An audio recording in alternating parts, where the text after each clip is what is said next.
nice, fun slate of basketball games here tonight. Not only are we doing the double coverage with the Detroit Pistons and Atlanta Hawks, as well as the Chicago Bulls versus the Orlando Magic, but we will obviously keep our eyes peeled around the league. Outside of those, the Hawks, Pistons, and the Bulls Magic, we have 1, 2, 3, 4, 5, 6, 7 other games on tonight. A full 9-game slate. Let's start the show.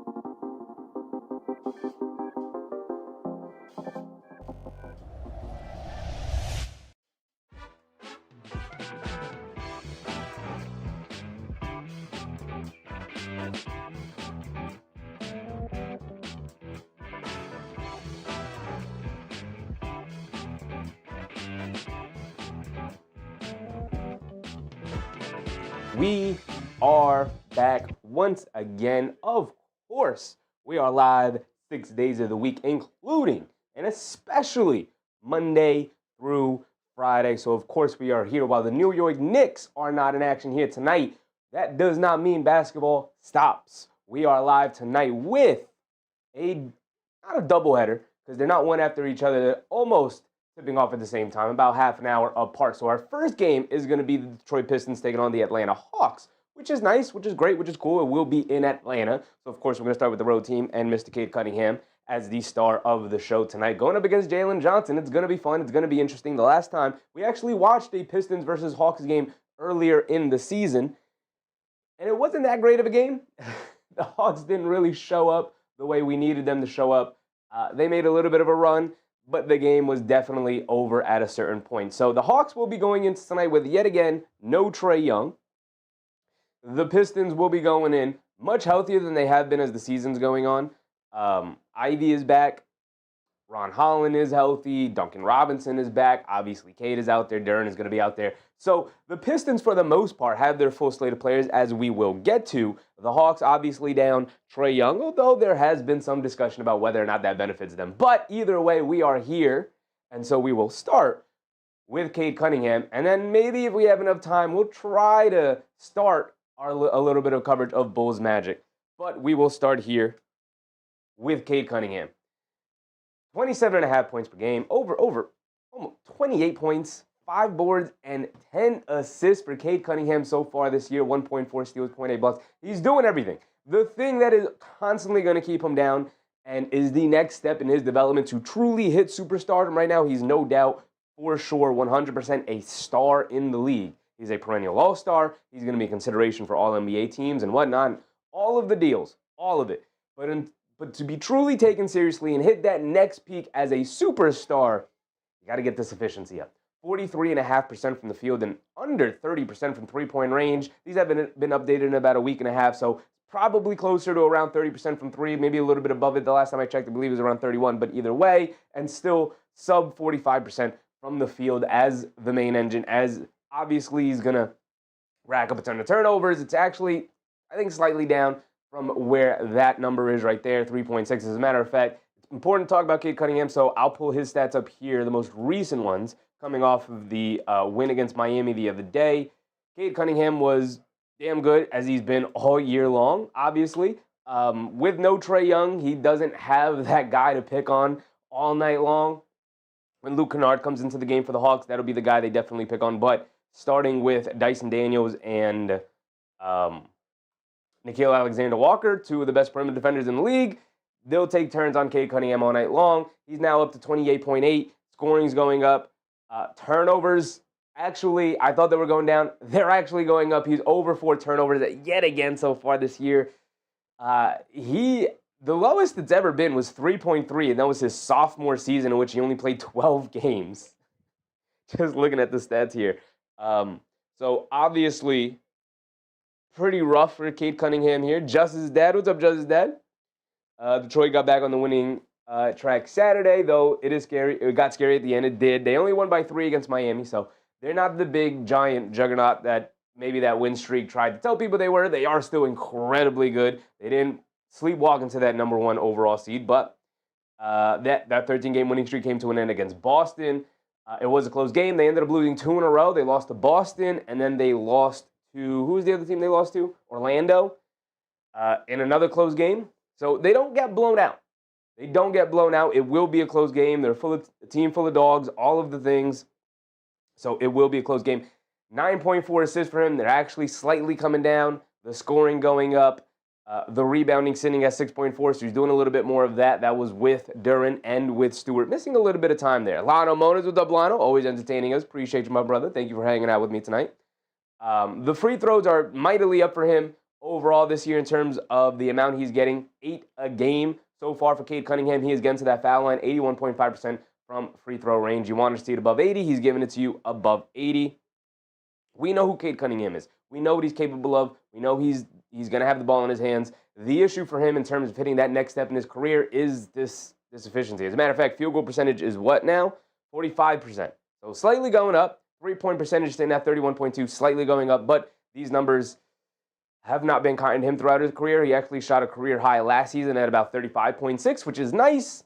Hopefully he can get back to that for Pistons fans, because slightly over 30% is not going to get it cut. It's not going to be able to get the job done, considering the teams, especially as the season goes on, and once you get into the playoffs and teams will really be able to game plan against you, they will pack the paint on him and force him to make jump shots.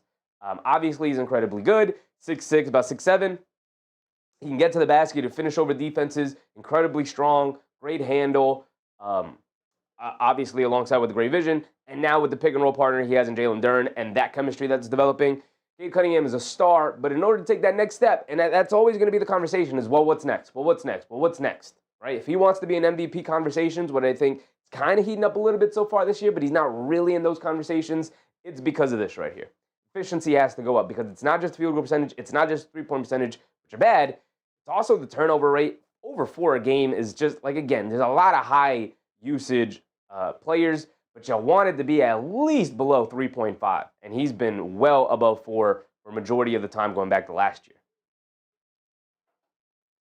So we're going to move on over to Jalen Duren. Making the star leap this year, he will likely be on the short list of first-time All-Stars this year. Jalen Duren, over 20 and 10. He has made that leap for sure.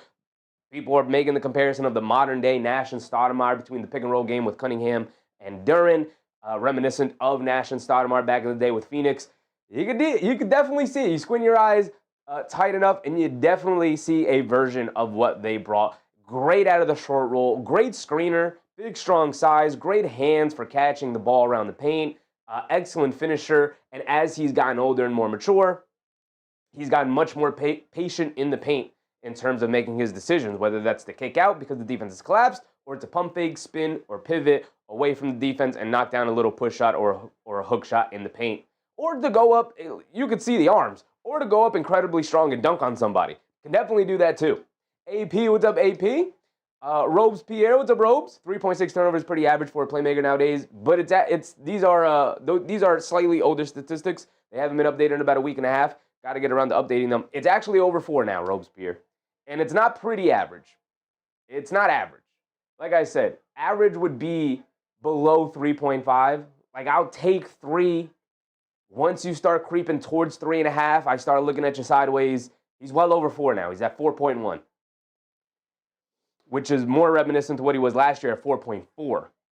You know? So he's actually trending more towards where he was at last year. Unfortunately for him and unfortunately for Pistons fans. AP said Pistons versus who? The Pistons will be taking on the Atlanta Hawks tonight. The Hawks coming off a very important, very impressive win the other night over the 76ers in an overtime victory. Rose Pierce said it's borderline. It is borderline. It's on that. I'm looking at him sideways. But now at over 4, I'm definitely like, all right, brother, you got to bring that down. AP said, who do we root for in these games? You could root for whoever you want. Me personally, I'd like to see the Pistons lose because obviously I want the Knicks to take that first overall seed. And then the Magic, I'd like to see the Magic lose. They are taking on the Chicago Bulls tonight. The Bulls, not worried about the Bulls whatsoever, so I'd like to see the Bulls lose. We will be covering both games simultaneously tonight, as well as hopping around the league as we normally do. We will be keeping track of all the games going on tonight. But we're going to start off with this Pistons-Hawks game. And we're going to move on to Ausar Thompson here. Ausar Thompson, as I wrote here, continues to progress well for the Pistons. Solid third guy who's going to improve, who has to either improve his ball handling or his three-point, and probably both to really hit that next step in his career. He's not a great ball handler. He's more of a slasher, more of a cutter at this point in his career, which is fine. He's in, his third year now? All-Star Thompson also had the health condition last year that kept him out for a while that honestly threatened his career for a little bit there. But his statistics so far this year are very reminiscent to what they were last year, which are good, but the progression is stagnating a little bit. Still an incredibly talented perimeter defender, extremely athletic, like top 1% in a league full of freak athletes. He clears those guys as freak athletes. Just that Tachevi is managing the NBA buffet tonight. Yes, sir. Yes, sir. All-Star Thompson, without ball handling capabilities and without the ability to knock down a perimeter shot consistently, about 30% from three so far, it's actually trending a little bit downwards. He's always going to be the other guy on the wing. We know those guys, like the defensive first guys who can chip in every now and again. Still finding a way to, over 12 a game is solid for a guy like him with no jump shot and limited ball handling ability. He gets out and runs very, very quickly, very, very hard. Obviously, we talked about him being a top 1% athlete, which is great, but All-Star Thompson is better than that. You're seeing Amen Thompson make a leap this year in terms of ball handling and being a legit point guard. You want to see All-Star Thompson show some level of being able to be more of an on-ball guy this year. But, progression is not linear. Development is not linear. A little bit of a stagnation year, just establishing himself in the league a little bit. We get the Jade and Ivy. And Ivy's cool. Ivy's solid. Don't have too much to go over Ivy. These are his last season stats before he went out with the injury. The reason why I did not update Ivy's statistics is because he's on a limits restriction. He's only played a handful of games so far this year. In, like I said, limited minutes coming off the bench. Certain spots they're picking for him. As a matter of fact, I do want to go over to the Pistons injury report because they are managing him so far as the year goes on. Duncan Robinson's available. Jalen Duren is available. Duncan Robinson's still listed as questionable. We'll see if he plays. Same with Jalen Duren is probable, so he will play. Same with Karis LeVert. So cool. All-Star just needs to understand he can get better. I think he understands it. I think it's just about, he was out for a little bit with the heart condition. And, like I said, kind of stagnated his development a little bit. He was really playing extremely well before he went out with that, but came back and trying to establish himself again, establishing roots, and then you can start to see him blossom a little bit more, but not fully there yet. Tobias Harris just came back from injury the other day, 13.5 points per him so far. He's just the vet that they've always been, that they've always needed. Harris has been the perfect vet who fills the void of the experience issues for this young Pistons team. They need it. Every team that's worth their salt, that's looking to make some level of impact in the playoffs, need a guy like Tobias Harris to come in and not just be like a strong mental vet leader out there who can guide a younger team, but they need a guy who could also be on the court and help contribute. And while the percentages aren't necessarily there, as a matter of fact, he's another guy I would like to look up the percentages because he got off to a slow start. But he's definitely been shooting it better since coming back from the injury here. He's in a lot better rhythm. As I look for Harris, there he is. He's in a lot better rhythm here. So I can tell you right now, he's averaging 15 points per game now. The scoring is on its way up. And that's mostly because he's just finding the range from the perimeter again after a while of being out. He's now shooting 36% from three, and the field goal percentage is now hovering around 50. So definitely getting a lot better in all aspects of the game so far for Tobias Harris after a slow start to the year. Went out with the injury, got his way back, and now he's knocking it down from the perimeter. Exactly what they needed. Also brings a level of toughness that has kind of become the brand for the Detroit Pistons. They're going to beat you up inside. They're going to beat you up on the perimeter as well. They're just going to be physical and handsy all night long and dare the refs to call fouls. Now we go over to Ron Holland. And Ron Holland, in his second year, the 5th overall pick last season for the Detroit Pistons, still coming off the bench, still extremely raw. He's kind of just, at this point right now for the Pistons, just a hustle, energy, and effort guy. The jump shot isn't there. The ball handling isn't there. So he's out there to play defense. He's out there to cause havoc. He's out there to grab rebounds. He's out there to just run to the basket as fast as he can and look to throw it down over people. And then maybe also pick the occasional fight for Ron Holland. But Ron Holland is, he's the kind of guy who can come into the game and completely shift the energy. The exact kind of guy that most teams have, where you could just throw out there, see if they have it tonight, see if they have the energy, see if maybe they can knock down a couple of shots, see if they have a matchup advantage in terms of driving to the rim. And if they don't, you don't have to utilize them. You can go to other more skilled players at this point in Ron Holland's career. he's good. He's solid. He was the 5th overall pick. At one point, he was one of the top-ranked players in his high school class, but just is not going to get the opportunity here with Detroit. So it's going to be interesting to see how much longer they hold on to him, or if maybe he'll be packaged in one of these mythical deals that keeps getting brought up for the Detroit Pistons in terms of like the Larry Markkanens we've heard about. I don't think they should, but all that stuff is going to start to rumble down.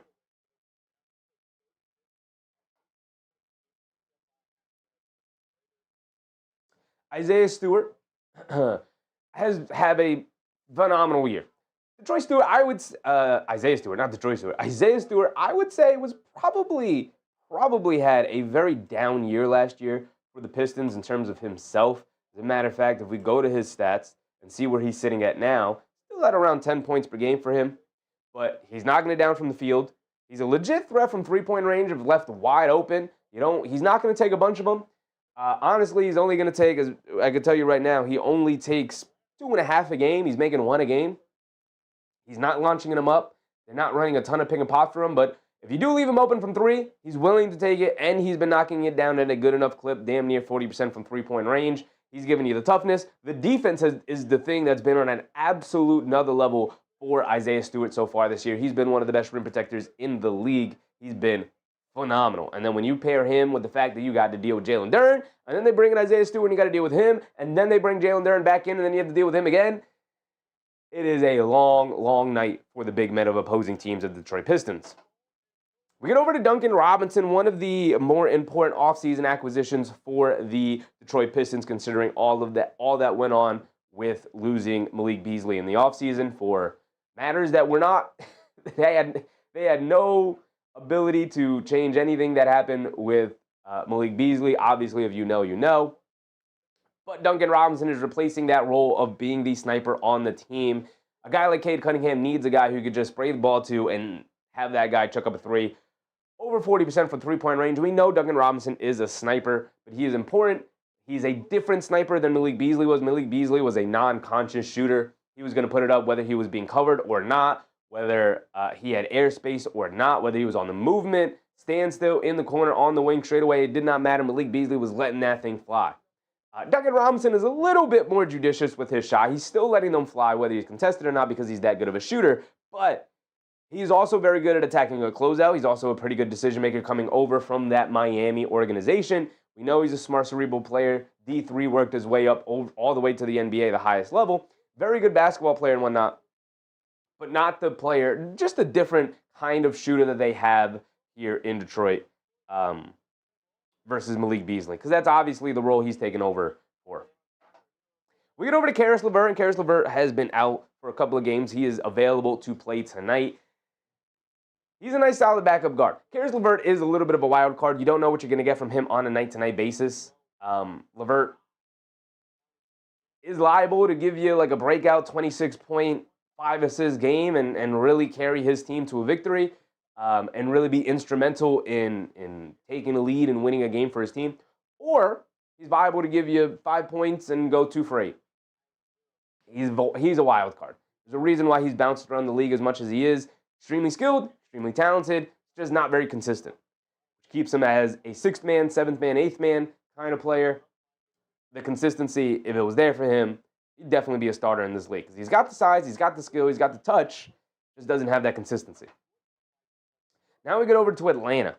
And while Atlanta's out with their so-called best player, although Jalen Johnson is making us rethink that, there's obviously a ton of discussion about whether or not they're better with Trae Young or not with the way that they've been playing. One of the best defenses in the NBA so far without Trae Young, obviously because they're leaning more on their defensive players with Dyson Daniels and Nickeil Alexander-Walker in the starting lineup at point guard for Trae Young. You also have the rise of Okongwu off the bench. You have Porzingis when he's healthy and he's playing. As a matter of fact, let's go ahead and take a look at the Atlanta Hawks to see if Porzingis is going to be available tonight. We know that he's got that injury history that can keep him out of lineups for whatever reason. Porzingis will not play Monday's game against the Pacers. He's out with an illness. And we know that mystery illness that he had with the Boston Celtics is still lingering into this season. Sometimes he's available and sometimes he's not. It's kind of the life that you have to live when you have Porzingis on your roster.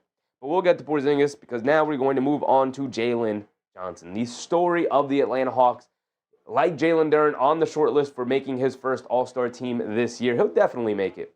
Definitely make it. As a matter of fact, like Cade Cunningham, I do want to pull up the most recent stats for Jalen Johnson because boy, oh boy, is this. He had a 40-point, was it 40-point triple-double? He had a triple-double the other night against the Philadelphia 76ers in a very key victory. I believe it was a 40-point triple-double. As a matter of fact, we can pull it up right here. He's averaging 22.9 points per game, 9.8 rebounds, and 7.3 assists. So everything's slightly up for the most part. But if we go down to his previous game, he had, in 45 minutes, it was an overtime game, 41, 14, and 7. So only missed it by 3 assists. But Jalen Johnson was on another playing field the other night against the 76ers. I think it was last night. It was last night. So it's a back-to-back night for the Atlanta Hawks here. But his shooting percentages are on the rise as well. He is shooting 78% from the foul line, so hovering around 80, which is what you want to see. Three-point percentage is now up to over 40, 40.2, which is barely, but still, that's where you want it. You want to see that 4. You want to see a 4 with three-point shooting, right? Especially if you're going to take a bunch of them. He's not taking a ton of them. He's only taking about 4 a game. But at 40%, that's very, very good, obviously. And then his field goal percentage, 54, hovering around that 55 range, mid-50s is where you kind of want to be. With Trae Young out, he's getting a lot more attention, obviously, and less opportunities as a play finisher and having to be more of a play initiator as the best player on the team right now. And then also not being able to play alongside Kristaps Porzingis on a night like tonight is going to hurt him a little bit with all the bigs on the inside for the Detroit Pistons. So it's going to be interesting to see if he can replicate the night that he had the other night, or will we see a down game for Jalen Johnson? These are the things that you're going to start to really evaluate with young players. He's only 23 years old when they're making the all-star leap that Jalen Johnson is making. We go over to Kristaps Porzingis, and like we said, he's out. He's out. Every time it feels like we try to watch the Hawks, Porzingis is out. Porzingis is cool. You just know what you're going to get from him in terms of he's just going to miss games. He's just going to miss games, unfortunately. So he is out tonight with the illness. We get over to Dyson Daniels, one of the most interesting players in the league, because these stats are actually terrible for Dyson Daniels because he has been playing much better. So, like Johnson, I do want to bring up the latest stats for Dyson Daniels. Probably should have updated them, but I was running out of time. But we could open it up right here. And as a matter of fact, I can show you guys. Dyson Daniels, 10.3 points per game, 6.6 rebounds with 6 assists, 50% from the field now. He is 2.3 turnovers is solid. In terms of the shooting splits, not a very good free throw shooter, has never been a very good free throw shooter. He just does not have that touch. And three-point shooting is still abysmal. And the field goal percentage is getting to around 50, which is solid. He's really only taking things in the paint and floater range because the jump shot just is not there for him. Shot it decently last year at 34% and has not found the range whatsoever at only 17% so far this year from three-point range for Dyson Daniels. But we know why Dyson Daniels is out there. One of the premier perimeter defender in the league. One of. I mean, he led the league in steals, almost set records last year in steals. I think he averaged over 3 a game in steals last year. As a matter of fact, I can check right here. Yeah, he averaged 3 steals per game last year, which in modern basketball is not something you typically see. Players get to around 3 steals a game. That's a very difficult marker to keep around because usually players will just run you off a bunch of screens until you finally switch off the guy. But Dyson Daniels found a way to stay hounded on his assignments and come up with a ton of steals, a defensive playmaker. He was fantastic last year, remains very good defensively this year. Incredible, but obviously, like we talked about the offense, falling off a little bit of a cliff. We go over to Zach Riestische. And the former number 1 overall pick is coming on strong as of late. He's playing well. It's just, when you're a former number 1 overall pick, obviously it's unfair for him because he was in a weaker draft. Not normally would he have been a number 1 overall pick caliber player, but in a weaker draft, he ended up being the number 1 overall pick. He's got the size, he's got the length, he's got the skill set in terms of being a guy who can knock down a perimeter shot, he can attack the basket, he can finish well, can play stronger than he looks. Obviously a pretty skinny guy, can play stronger than he looks. Playing alongside talented players, especially in the front court with Porzingis, Okongwu, Jalen Johnson, all the likes. But Zach Riestische, you just find yourself wanting more from him because he's got all these tools. He's not bad. Don't get me wrong. I'm not trying to talk down on Zach Riestische. He's been solid.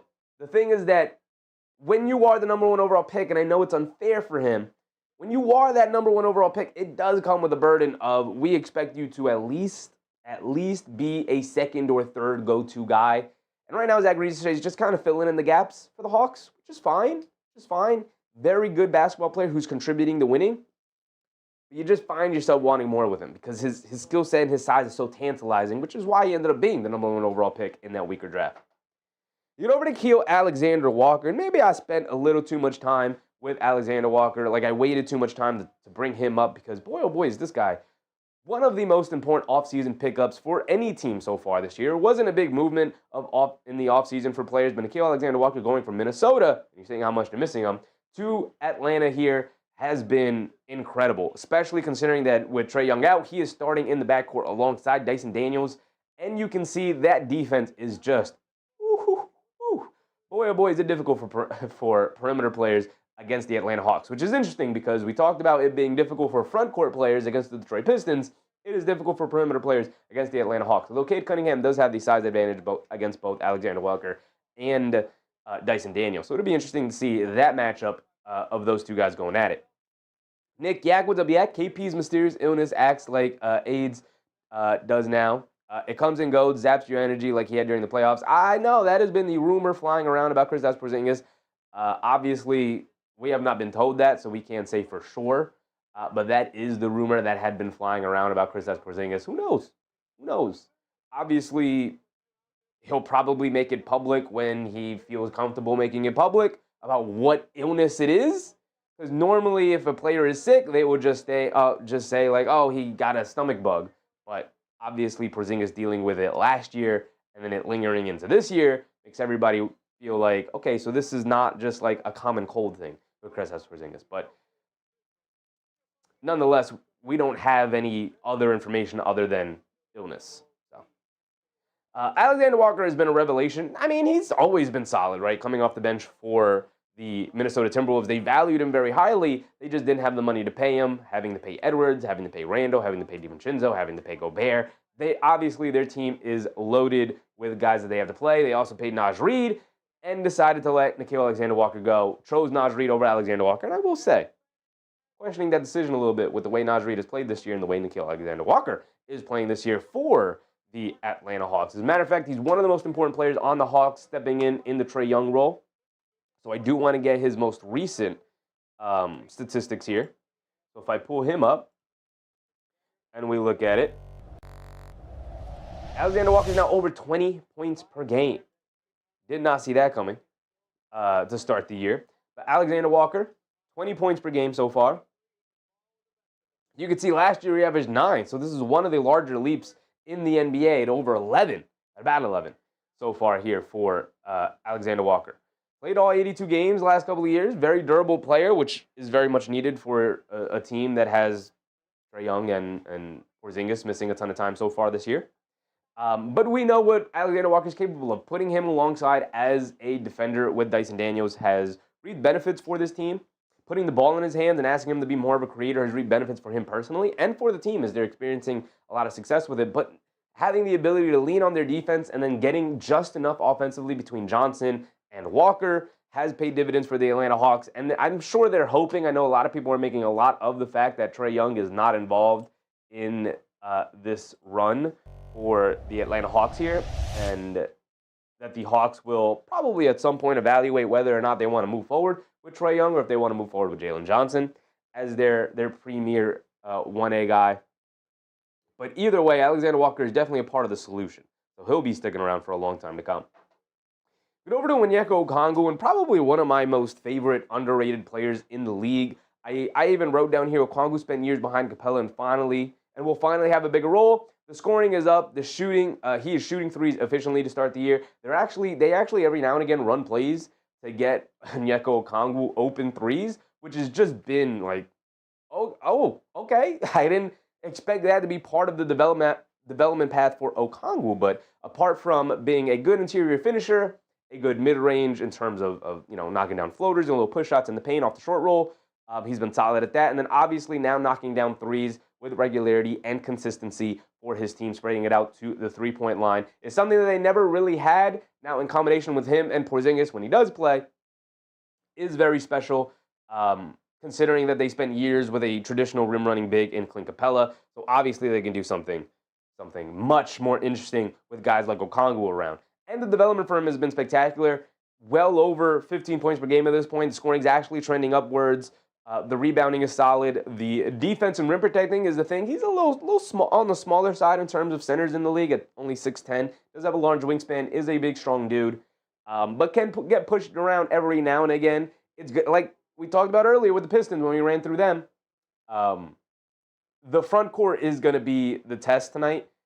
You know Daniels and Alexander Walker will bother Cunningham, but he'll do what he always does. James Sumler, what's up, James? Appreciate you, my man. Just here for the support. Appreciate you, James. Appreciate you. We know Cade Cunningham will do what he does. When you're a star player, you're going to do what you do, even against great defensive competition. They'll make it hard for him, but he's going to do what he does the way he always does. The thing that you're going to have to watch out for with Okongwu in the starting lineup tonight with no Porzingis is how will the Atlanta Hawks front court hold up against the Detroit front court? Will Jalen Johnson have the type of game that he's been having as of late to dominate games? It's going to be interesting to watch. What makes tonight's matchup very, very interesting. We are also going to have the game following this.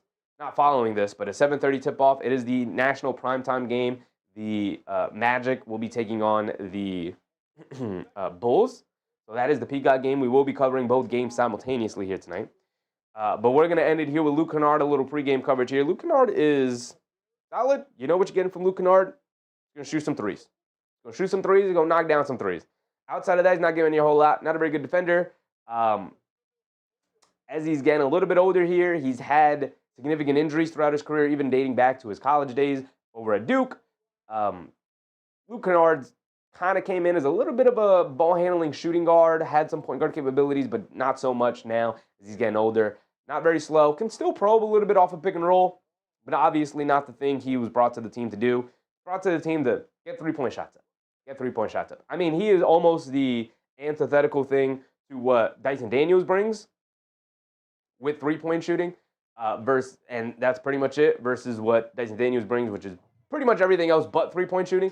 So they kind of fill the void there with Luke Kennard. But again, with having to sacrifice defense to get shooting out there and then sacrificing shooting at defense out there is always the issue with NBA teams. And the Atlanta Hawks are no different in that regard.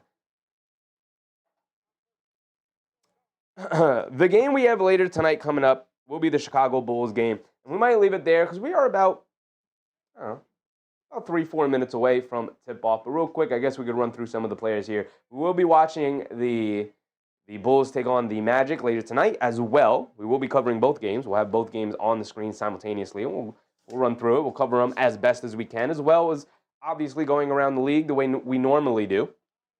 But Josh Giddey, having a fantastic year. 20, 10, and 9. A triple-double threat on every night. He's pretty much averaging a triple-double. Just 0.7 assists away from it. They do have Mr. Kobe White back. I will say about Josh Giddey, 40% from three is the reason that he is able to do what he normally does. With the uptick in three-point shooting for Josh Giddey, it's allowing him to attack closeouts. Teams have to guard him out on the perimeter, which was the famous reason why OKC ended up trading Josh Giddey over to the Chicago Bulls for Alex Caruso, which set off this domino effect of them winning a championship and now possibly being the next dynasty in the NBA. Just that's it. Anything except watching the Giants get curb stomped by the Pats. Is that the Monday night game tonight? Didn't even realize. As a matter of fact, you pull up the NFL. Didn't even realize that was a game. That is the game tonight. Okay. 8 o'clock start time, though. So you guys get to hang out with me for a little bit before that football game starts up. We'll see, man. We'll see. Jackson Dart is back. Josh Giddey's been very good. Very good. He is also on the short list of first-time All-Stars here in the Eastern Conference. Although I don't know how the All-Star thing is working this year because they're doing like USA versus the world stuff, which, okay, cool. I think a lot of people were on board with that. I think maybe even I was on board with that at one point. It's just do East versus West and do 10-minute quarters. We don't have to make this more complicated than it is. Kinahara, what's up, Kinahara? But that is an all-star rank we are not ready for. Kobe White is going to make his return. Not return. He's already made his return. He is back. But our game is getting ready to tip off here, so we're going to jump right to it. get this out of here. Along with this, along with this, along with this. Here. Gamecast. Pull up the scores from around the league. Do we have other... We do have other games tipping off at 7, so we'll have other games to run around with. Cavs versus Pacers is going to be interesting because the Pacers are playing pretty well as of late, and the Cavs are not. Cavs are not. Yak said Giddey trade would turn out to be in favor of the Bulls. I don't know, Yak. I mean, the Thunder already won a championship because of that trade. They don't win that championship without Alex Caruso. So I think even long term, I think the Thunder still win that trade. I will take giving up the better player for getting the more impactful player right now to win the championship today. Right? If you're telling me if we could trade Josh Hart for a more impactful player right now, which I don't know if there is a more impactful player than Josh Hart in terms of what he does, but I'm just saying, like, in terms of like trying to make that comparison, and it would guarantee the Knicks winning a championship, you trade Josh Hart, even though Josh Hart, which is not a great comparison because obviously Josh Giddey is younger, and that's the reason why they made the trade. But here we go. Atlanta wins the tip. That's not what I want. This is what I want. And we are off and running. Daniels has it up top. Coming to his left. Off a double screen. He's being guarded by Cunningham. They get over to Alexander Walker. Curling off a screen. Gets to the foul line floater. Got it to go. And Alexander Walker gets us started. 2-0. Here comes Detroit bringing it down the other way.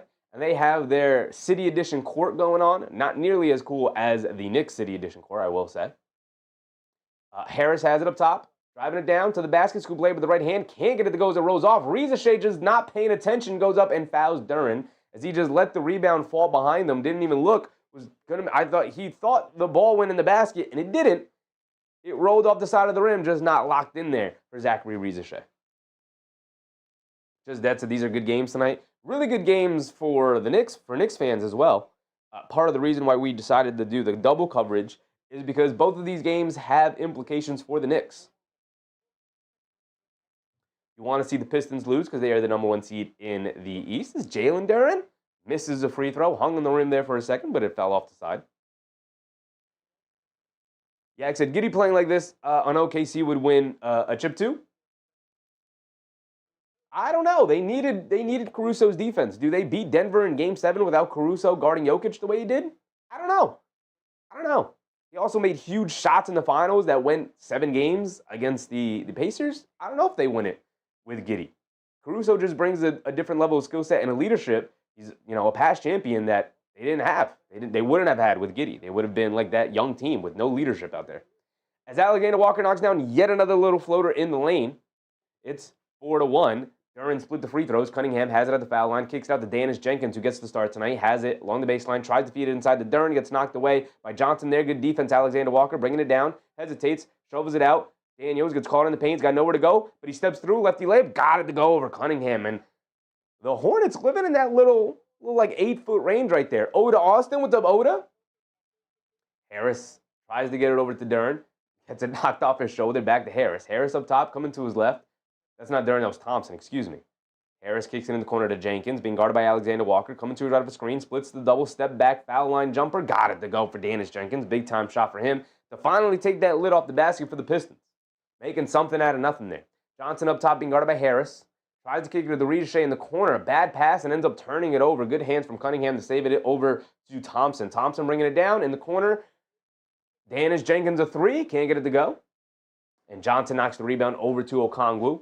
Here comes Johnson bringing it down now. A pull-up 3 for him. He's feeling it. Can't get that one to go. Not a great shot. Don't love that shot from Jalen Johnson. I know he's feeling himself, but I don't love it. Duren has it up top. He's going to look to attack Okongwu down the lane. Gets the layup to go, just using his size and strength to finish over Okongwu. Daniels has it up top. Being guarded by Cunningham. Quick crossover to his left, driving it down, spins to his right, loses the handle, picks back up, steps through, scoop layup with the right hand. Can't get that one to go. He made one with the offhand with the left, but smokes the strong hand with the right one there. And a pull-up 3 for Dennis Jenkins. Can't get it to go. Rebound goes right back to him. Now Cunningham up top, dancing with it against Daniels. Back over to Jenkins, driving along the baseline, steps through, kicks it out. Harris a 3. Johnson gets turned around. Harris can't get it to go. Long rebound. Duren knocks it loose, and he can't save it as he goes crashing into the crowd. Ball going back to the Hawks here with 9:18 to go. KNR said, go Atlanta. Yeah, we want to see Detroit losses. We want to see Detroit lose as many games as possible. They lost 2 in a row, which was nice to see. KNR said, I agree regarding Giddey. Honestly, OKC has so many players, it doesn't matter. They couldn't use all the players. They had such an incredible organization. We Knicks fans can't even imagine. No organization can really imagine. They're on an incredible run. They have the possibility of getting 3 more lottery picks in this upcoming stack the draft, by the way. Alexander Walker driving it down, tries to shoot the floater, gets blocked out of bounds by Cunningham. And they're just going to rule it a shot clock violation as the buzzer sounded. They're going to give it back to Detroit here at 6-5.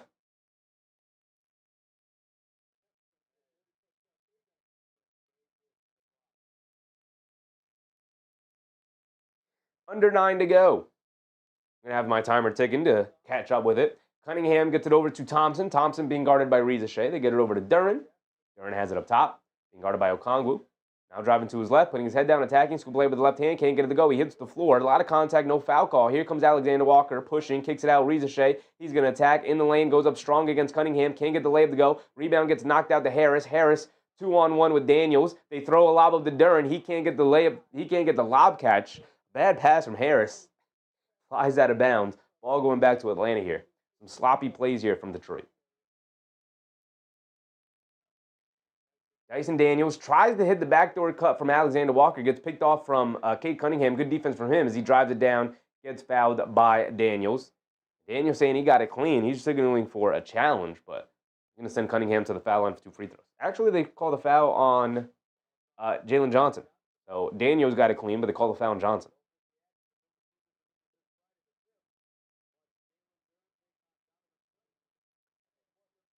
Yak reminding people to like button. Very complimentary in the chat. Appreciate you, Yak. Appreciate you. Cunningham has it at the foul line. Knocks down the first free throw. He's got another one coming. Ties it up at 6. Give him the lead. I said, I also have Atlanta over 46.5 and 47.5 season wins in different bets, so I need Atlanta dubs. I think you're going to get your Atlanta dubs. 47.5 is a lot. They could get there. East is not great. Bottom of the West is not great, so they could stack wins against some bad teams in the league. Alexander Walker has it up top. The NBA middle class is almost completely deteriorated, which a lot of people predicted with the new CBA. Right? You're either good or you're bad. There's very little in between right now. Thompson picks the pocket of Jalen Johnson, hit ahead to Harris, and another bad pass. Almost turns it over, but saves it over to Thompson. In the lane, hangs in the air, kicks it in the corner to Jenkins. Some really risky passes here. Another risky pass from Jenkins, and Reza Shea picks it off. Boy, oh boy, is this sloppy. Reza Shea down the lane, kicks it out. Alexander Walker, left corner 3. He's open in transition. Comes up short, can't get it to go. Daniels comes flying in for the offensive rebound. They kick it out to Reza Shea. Leaves it off for Okongwu. A straightaway 3 is the trailer, and he rattles that one in.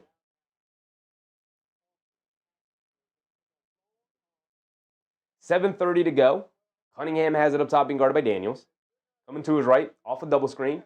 Now they get it over to Thompson, looking to quickly attack. Crosses over to his left. In the lane, good defense from Reza Shea. Thompson has nowhere to go. A fall-away jumper over him, and Reza Shea gets too aggressive and fouls him on a fall-away jumper in the paint. Oh, no, they call it travel. They call it travel. My bad. All right. I thought they called the foul, which would have been bad from Reza Shea, obviously. So it's 9-7, a 2-point lead for the Atlanta Hawks here, and they'll bring it down. Daniels has it up top. A little over 7 minutes to go. Timer's almost caught up. They get it over to Alexander Walker. Now over to Okongwu. Okongwu over to Alexander Walker on a fade-out. Off-ball screen, and he gets open from the left corner, and that one he knocks down. He missed one from that left corner previously, gets that one to go. And a timeout for the Detroit Pistons. They're giving up too many open looks for J.B. Bickerstaff's liking. Calls the timeout here, 5 minutes into the game. Hawks up by 5, 12-7. Chris Kahn, what's up, Chris? Detroit's going to take it? Maybe. They played earlier in the year, and Detroit handled Atlanta fairly easily. That's at Pistons 20-plus turnovers a game. Yeah, it's led by Cade Cunningham. He's averaging over 4, which is like, that's up there. Like 3.5 is high. That's reserved for the Luka Doncic of the world. The Tyrese Maxey turn it over that much. Usually it's just high-volume ball handlers who get up to 3.5 turnovers a game. And that's high, and that's looking at them, and you look at them sideways, and you go, okay, you gotta reduce these turnovers a little bit here. Cade Cunningham is like blowing past that. He's over 4 right now. And last year he was at about 4.5. Yeah, so you're going to lose to good teams turning the ball over? Yeah, absolutely. It's part of the reason why people are taking Detroit seriously for sure, but it's part of the reason why people are still still a little puzzled with Detroit, where it's like, yeah, you're physical and you can beat teams up, and that's great, and they're a really good team, but you're going to kill yourselves come playoff time the same way they did last year. I know there's still a lot of people who do national coverage, who, I listen to as many podcasts as I can just to get a landscape of the league, but there's still plenty of people who are like, Detroit, if a couple of things go their way in terms of shot making or foul calls or whatever, a couple of things go their way, they beat the Knicks in the playoffs last year. Right? People feel that way. I don't necessarily feel that way. I think the better team won. That's how basketball usually works. But they're definitely a team that beats themselves, right? Usually when they lose games, it's not because they didn't play hard enough. It's usually not even because they didn't make enough shots. It's usually because they beat themselves with the turnovers or taking dumb, silly shots or, sloppy play. OKC, what's up, OKC? I'm just hanging out with you before Monday Night Raw kicks off tonight. Appreciate you, OKC. Appreciate you, man.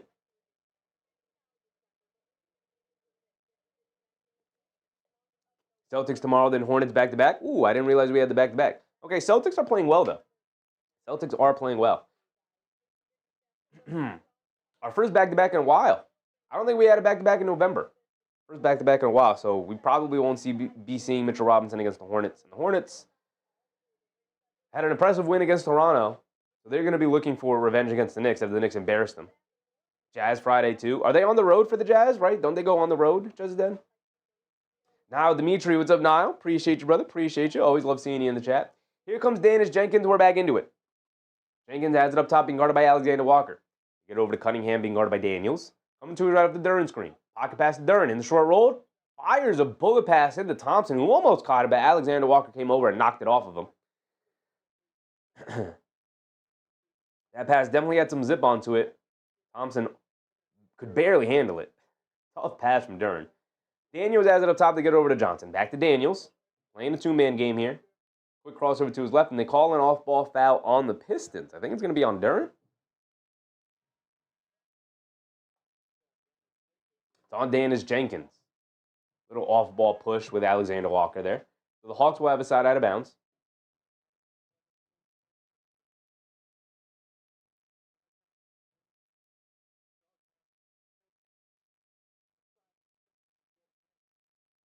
Couple of substitutions here for the Pistons, for both sides.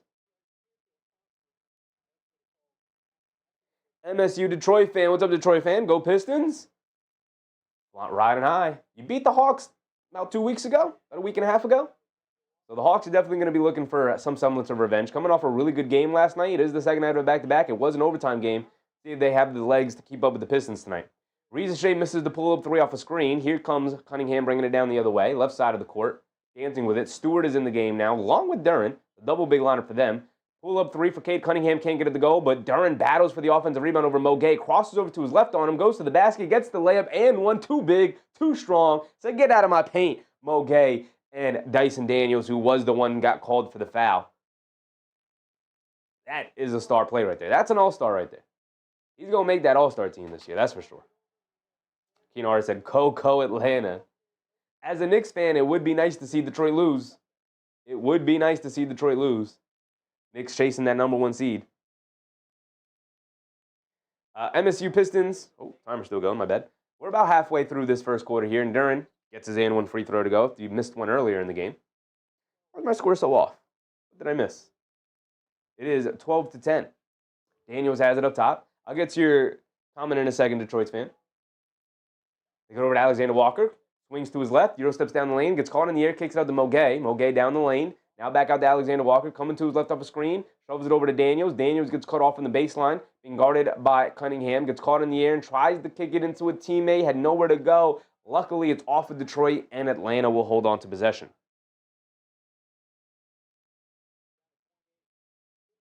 Detroit fan said Pistons had a good game against the Heat to recover from a 13-game streak snap, and then they lost two in a row, against Boston and Miami. So they're looking to put it back together. They are. It ended up being a shot clock violation for the Atlanta Hawks.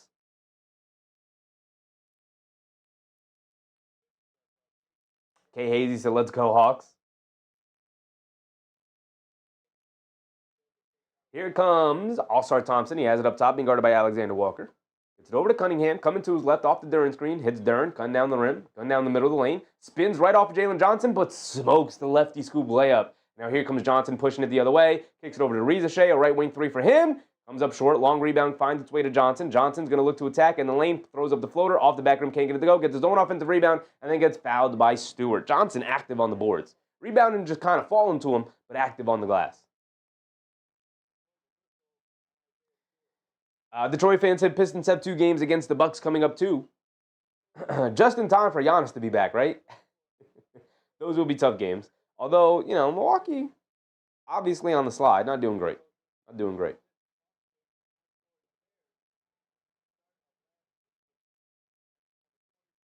Jalen Johnson knocked down his first free throw.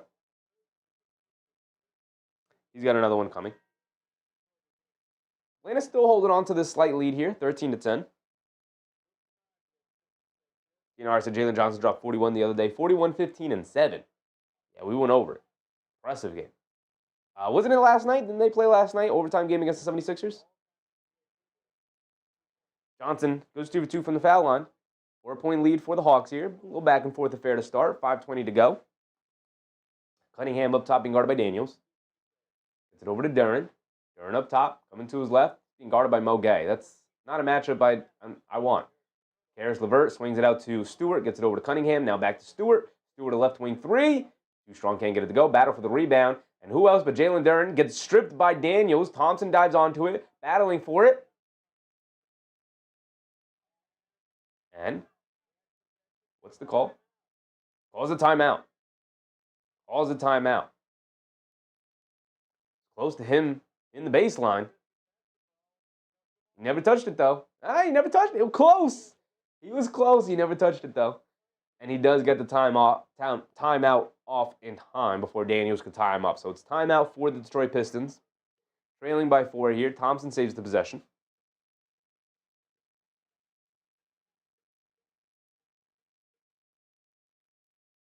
I said it was a double overtime? No way. I thought it was a single overtime.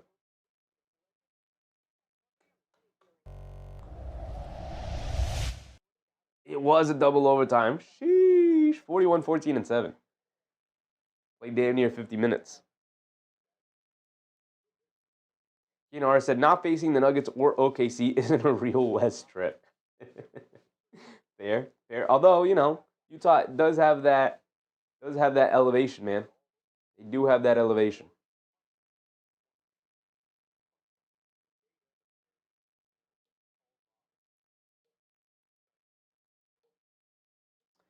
Detroit fans, and I know you don't look ahead, but come Christmas, the Pistons have a Western trip coming up. They aren't facing the Thunder or the Nuggets, but they could show they are more legit against West teams. The Pistons are legit. As a Knicks fan, I can tell you, the way I view them, they're legit. They're probably the biggest threat in the East. Like coming in this season, it was Knicks and Cavs and then everybody else. But at this point, it's probably, Knicks and Pistons and then everybody else. Magic also crawling their way into that discussion as well. So East is wide open for sure this year.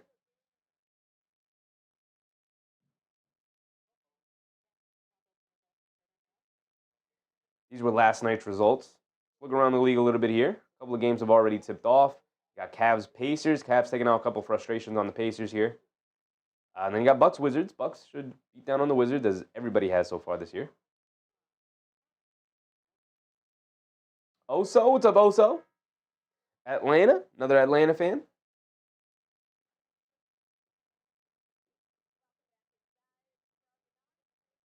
I said Magic starting to gel with Bane and no Paolo. Yeah, I think the Paolo discussion is more interesting than the Trae Young discussion, personally.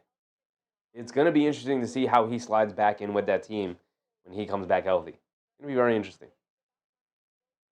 I think it'll work out in the end, but man.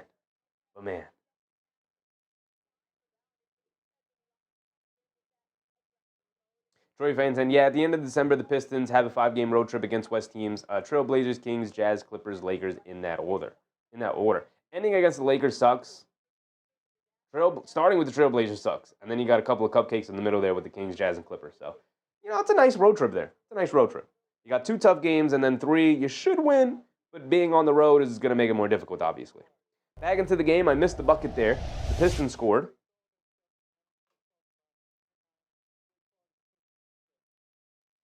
Johnson has it up top, attacking to his left, down the lane, stops, turns, spins, gets caught in the air, leaves it off for Kennard, who's just checked in and gets swatted out of there by Stewart. And now here come the Pistons pushing it the other way. Quick hit ahead, a 3 for Caris LeVert in transition, and he got it to go. We're at 7:30 now, so we are now going to pull up the other game, as it's now a... There we go. It's now a 1-point lead for Detroit.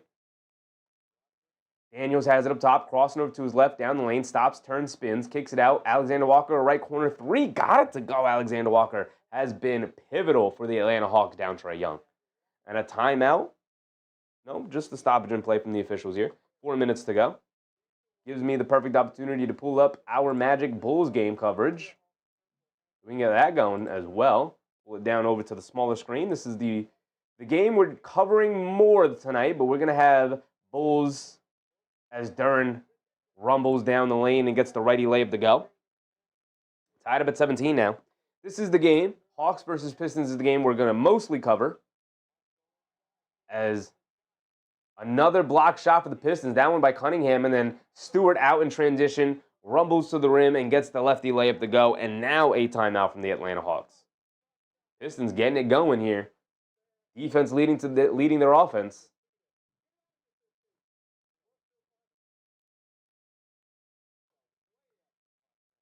I did get rid of it. Okay.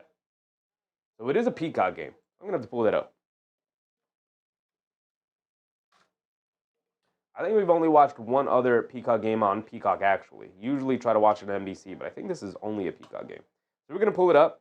It's going to be tipping off soon. We got that going, and it's muted, and we'll leave that there.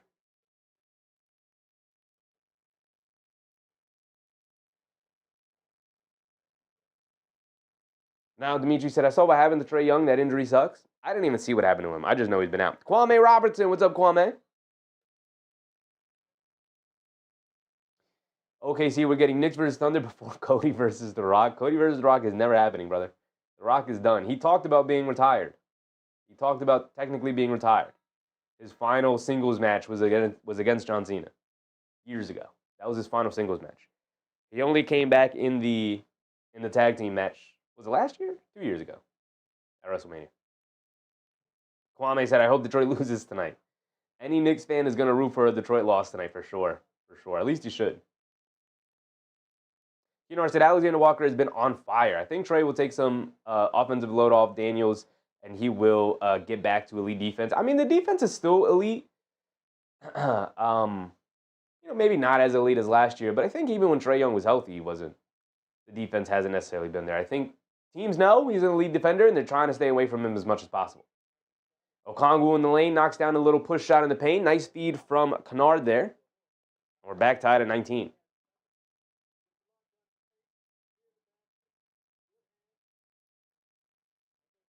Ivy is checked into the game. He has it up top to get over to Stewart. Daniels comes from behind, pokes it away. But Stewart able to hang on to it. Now Harris on the left wing, dancing with it, being guarded by Okongwu. Coming to his right, hands it off to Ivy. Hesitates, now driving to his left, blows past Kennard in the lane, puts up the floater, comes up short, battle for the rebound. Stewart knocks it out to Holland. Holland kicks it out. Ivy, another open 3 on the relocation. Comes up short on that one. And Vic Krejci with the rebound, and he'll bring it down now. Krejci has it on the left wing, now up top, being guarded by Holland. Ron Holland, a good defender. Okongwu takes it out to Vic Krejci. Coming to his left. Takes it out to Okongwu on the pick and pop. Straight away, wide open. Comes up short. Caris LeVert with the rebound. Interesting lineup out here for the Pistons. They got LeVert, Ivy, Harris, Stewart, and Ron Holland. LeVert driving it down. Gets the pass knocked out of the air. And here comes Luke Kennard bringing it down. Kicks it out to Vic Krejci. A dangerous pass. Back to Kennard. Swings it out to Mo Gay. Coming to his left. Hands it off to Krejci. Krejci picks up his handle. Slips it inside to Mo Gay. Can't knock down the floater over Stewart. Stewart was there to intimidate. And he forced the miss. Here comes Harris. Has it up top. Being guarded by Mo Gay. Coming to his left. Crossing back over. Now picks up his handle. Hands it off to Holland. Holland. Back to Harris on the pick and roll. Kicks it out. An open 3. Pump fake. Sidestep. Caris LeVert lines it up. Gets it to go.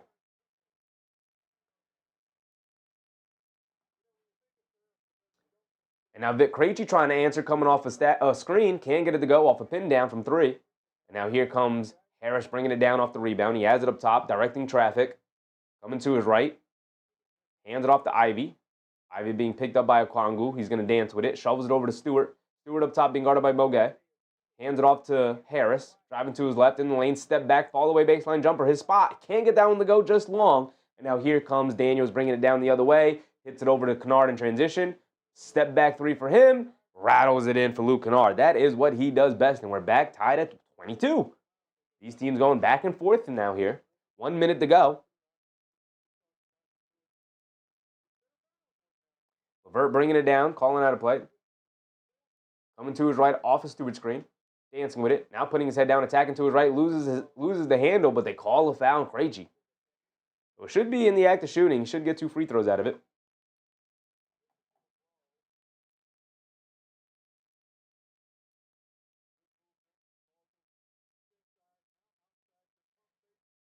Detroit fan said, but at the end of February, the Pistons have a 3-game homestand with the Spurs, Thunder, and Cavs in that order as well.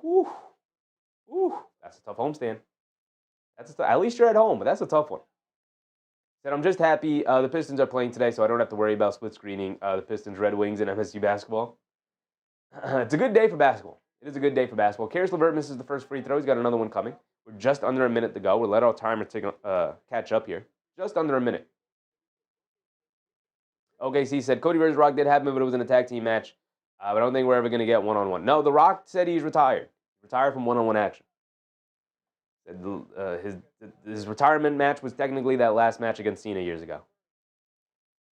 LeVert does get the second one to drop, so Detroit taking the 1-point lead here. 50 seconds to go, and the Hawks will bring it down. Keaton Wallace has checked in here for the Hawks. Wallace bringing it down against Thompson, who's checked back in. Oh, no, that's Roland Holland, excuse me. They get it over to Kennard, coming to his right off the Okongwu screen. Loses the handle. Okongwu able to pick it up in the lane, throws up the hook. Got it to go. A little push shot over Stewart.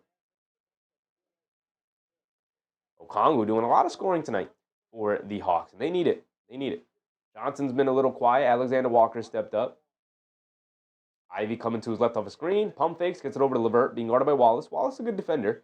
LeVert's going to dance with it, coming to his left in the lane, throws up a tough contested floater. Way off, can't get it to go. And then knocked out of bounds off of Okongwu. Ron Holland hustled to it. It was a loose ball, and he saves the possession for the Pistons. They're going to give it back to Detroit.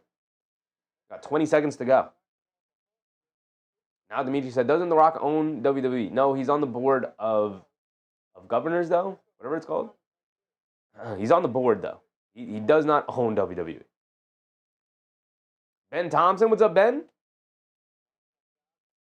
I said, Krejci, underused and underappreciated. I think if we had him, we could find better than Clarkson. I agree. I think Krejci's better than Clarkson. Clarkson gives you something that Krejci doesn't give, and I think that's valuable as well, though, in terms of like playmaking and getting into the paint. Stewart has it down low, and good patience and good pivoting, able to create space and knock down a lefty hook shot over Okongwu. Keaton Wallace will bring it down for the Hawks. 1-point lead for Detroit. Hands it off to Kennard, being guarded by Ivy here. 6 seconds to go. Kennard going past the defense, kicks it out up top. Okongwu open straight away. Gets that one to go down. Can't leave him open that. With that much space, Cunnigham, a 3/4 court heave, can't get it to go, and that will be the end of our first quarter here. Just in time for Bulls and Magic to get ready for the tip-off there.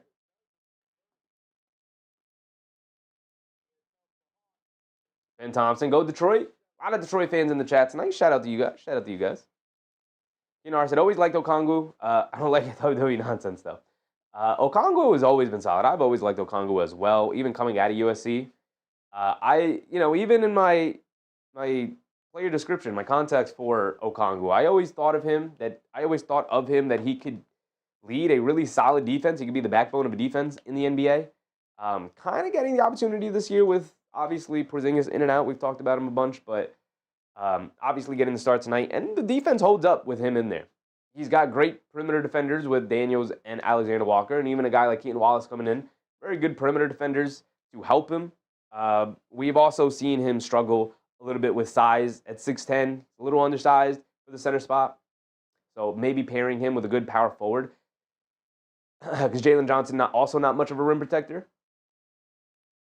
at the power forward spot. So maybe pairing him with a bigger, more rim protector big would be good. Him stretching it out to 3-point range might make it more interesting to see him See him being able to play alongside a more traditional center, having the ability to stretch it out from three is very good. Troy fan said, Karis LeVert was one of the Pistons' main offseason moves, but honestly, we haven't been using him that much. I think you haven't been using him that much because he's not that good. He is a wild card. He can give you 20 points and 5 assists and be a catalyst for helping you win the game, or he can give you 5 points on 2 for 8 shooting and throw up some really bad shots. He is a wild card. You never know what you're going to get from him on a night-to-night basis. So if you see that he doesn't necessarily have it going, you limit his minutes a little bit. If he does have it going, maybe you lean into using him a little bit more. Louisiana, what's up, Louisiana? Susan, what's up, Susan? Now, Dimitri said, where's Kristaps playing now? He is playing for the Atlanta Hawks, but he is not healthy tonight. So he is not playing tonight. Troy fan said, JB probably wants someone he's used to coaching. Yeah, I think most coaches are just looking for reliability. And Karis LeVert is not reliable. He can be good, but you just don't know what you're getting on a night-to-night basis. And I think coaches, when coaching, rely heavily on knowing what you're going to get out of a player. Right? Inconsistency is like a disease to head coaches. Cunnigham to the rim, gets blocked at the rim. He's looking for a foul. He's not going to get it, but the ball finds its way out to Danish Jenkins for a three. Can't get that one to go, and the rebound finds its way over to Green. Sprays it over to Holland for a three. In and out. Can't stay down as it just rolled out of the rim. And now here comes Atlanta bringing it down the other way. We're getting to the tip-off on the other game as well. But Keaton Wallace bringing it down. Wallace misses the pull-up jumper. Cunningham has it on the right wing, being guarded by Wallace. They show 2 defenders. Cunningham pulls it back out. They swing it over to Green. Green driving to his right on Mo Gay. Mo Gay knocks it out of his hands and comes up with a steal. I've also been a fan of Mo Gay. We saw him. I saw him for the first time last year when the Hawks were out of it. They just started playing the end of the bench guys, and I thought his hustle and energy and effort was really infectious, and I'm glad to see that he's actually made his way into the rotation this year for the Hawks. Vic Krejci on the right wing, pump fakes, leaves it off for Mo Gay, and gets swatted at the rim by Isaiah Stewart. You got to go up stronger than that, Mo Gay. Here, Cunningham comes down and turns it right over. A bad pass. Luke Kennard picks it off. They get it over to Vic Krejci. He pump fakes, sprays it out to Wallace. Wallace is going to drive it down. Now kicks it out to Kennard. Kennard's going to drive to his left in the lane, kicks it out to Mo Gay. They swing it around. Okongwu, a straightaway three. They leave him open again, and it pays dividends as he comes up short on the three. 27-25 with 10:30 to go. Here comes Cunningham bringing it down. Spins to his right, being picked up by Krejci. Dancing with it, now coming to his left. Picks up his handle. Tries to get it down low to Isaiah Stewart. Another bad pass. Mo Gay picks it off. Another turnover for Cade Cunningham. Plagued him throughout his career so far. Cunard, right corner three, can't get it to go. Danish Jenkins with a long rebound. It's a 2-on-2 fast break. Jenkins down the lane, scoop play with the left hand. Smokes it, but Ron Holland right there for the putback, and he gets fouled off a push in the back. He's going to go to the foul line for one more as he got the putback to go. Tied at 27 now. We're getting to the tip-off. Vucevic versus Wendell Carter Jr. In our Magic versus Bulls coverage. It is in Orlando. So Chicago on the road. Here comes Jalen Suggs bringing it down. Got both games going on, y'all. We got both games going on. We are in it now. Ron Holland's at the foul line for 2. Wendell Carter Jr. gets the game open up in the other one with a little mid-range jumper. Giddey bringing it down. He's going to be picked up by Wagner. That's an interesting matchup. They got Wagner on Giddey. Who do they have Suggs on? Suggs on the Sunmu. Interesting matchup. Interesting. Ron Holland does knock down his and one free throw, so it is 28-27. Okongwu has it up top.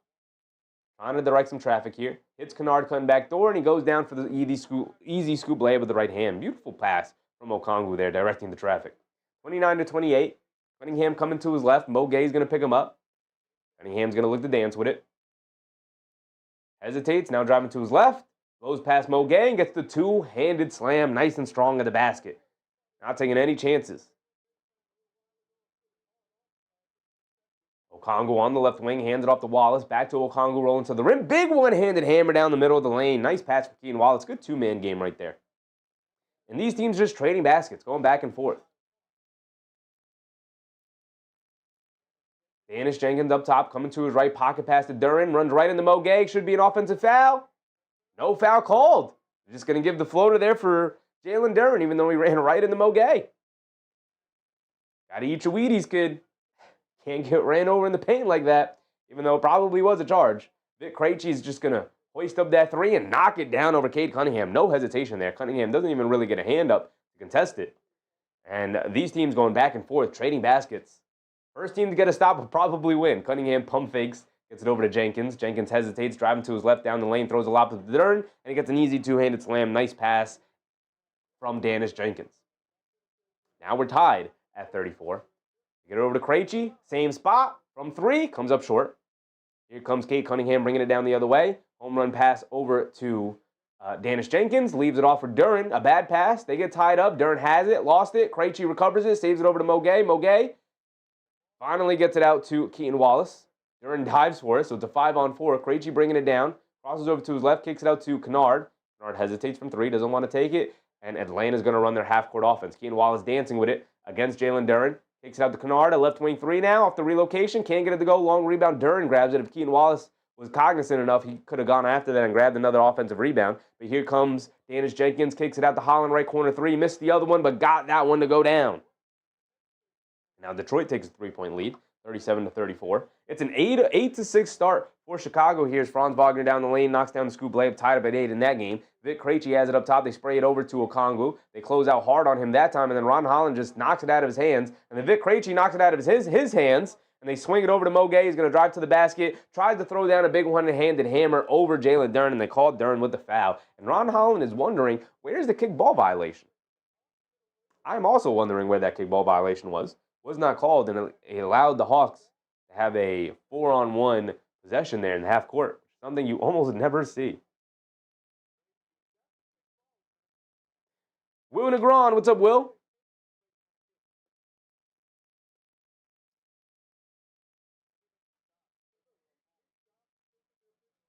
Keenar said, Duren making the leap, always liked him, and Beef Stew, an excellent backup. I won't lie, I was not a fan of Isaiah Stewart coming out of Washington as Moguay misses a free throw. Can't be missing free throws, brother. I was not a fan of Isaiah Stewart coming out of Washington. Thought he was going to be too slow, too unathletic to make a big enough difference in the NBA. I was obviously wrong about him. He's been very good, very solid. I really like Isaiah Stewart, and I always liked Duren. Going back to his time in Memphis, his freshman year at Memphis, liked him from the moment I watched him play. Like, this dude's legit, he's real, he's a good NBA player. Was hyped when the Knicks drafted him. Was sad when I found out they actually traded the pick. They didn't trade Duren, they traded the pick. The pick was made knowing that the Knicks were not keeping whoever was picked there. They were picking for another team. They had already agreed to make that trade. Keenar said, let's go Magics. I have them over 50.5 wins. Going to be tough with a slow start. Yeah, but they are coming around. Harris has it. Left wing. Backing down Jalen Johnson now. It's been a while since we've seen Jalen Johnson. He fall-away jumper over him. Can't get it to go. Good defense from Johnson. But Ron Holland able to snag the offensive rebound. Goes up and gets the layup to go. He's just out-hustling, out-muscling, and out-athleticing everybody on Atlanta there.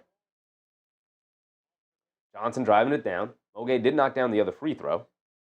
So it's 35-39 after the Holland-made putback.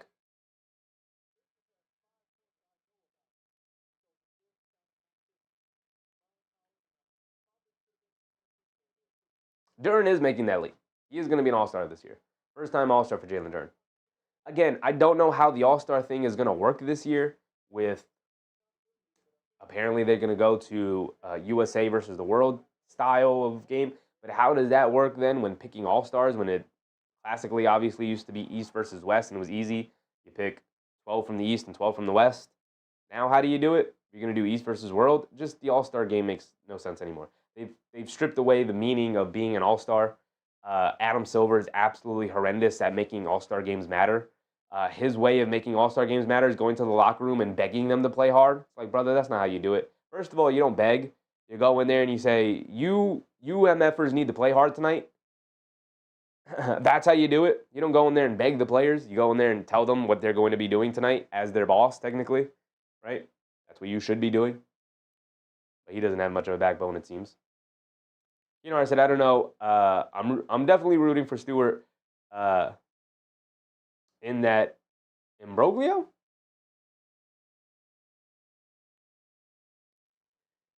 It's 13-8. Chicago with a quick 5-point lead. Orlando playing sloppy. They turn it over again. Suggs pointing to his teammates saying you got to keep your head up. Maybe you don't throw that terrible pass, Suggs. How about that one? It's 39 to 35. Why is Detroit at 40? 39-35. It's a 4-point game. Herter puts up the three. He can't get it to go. We could also go around the league as well and just check out what's going on around the league. It is now 7:50. So games are off. The games are off.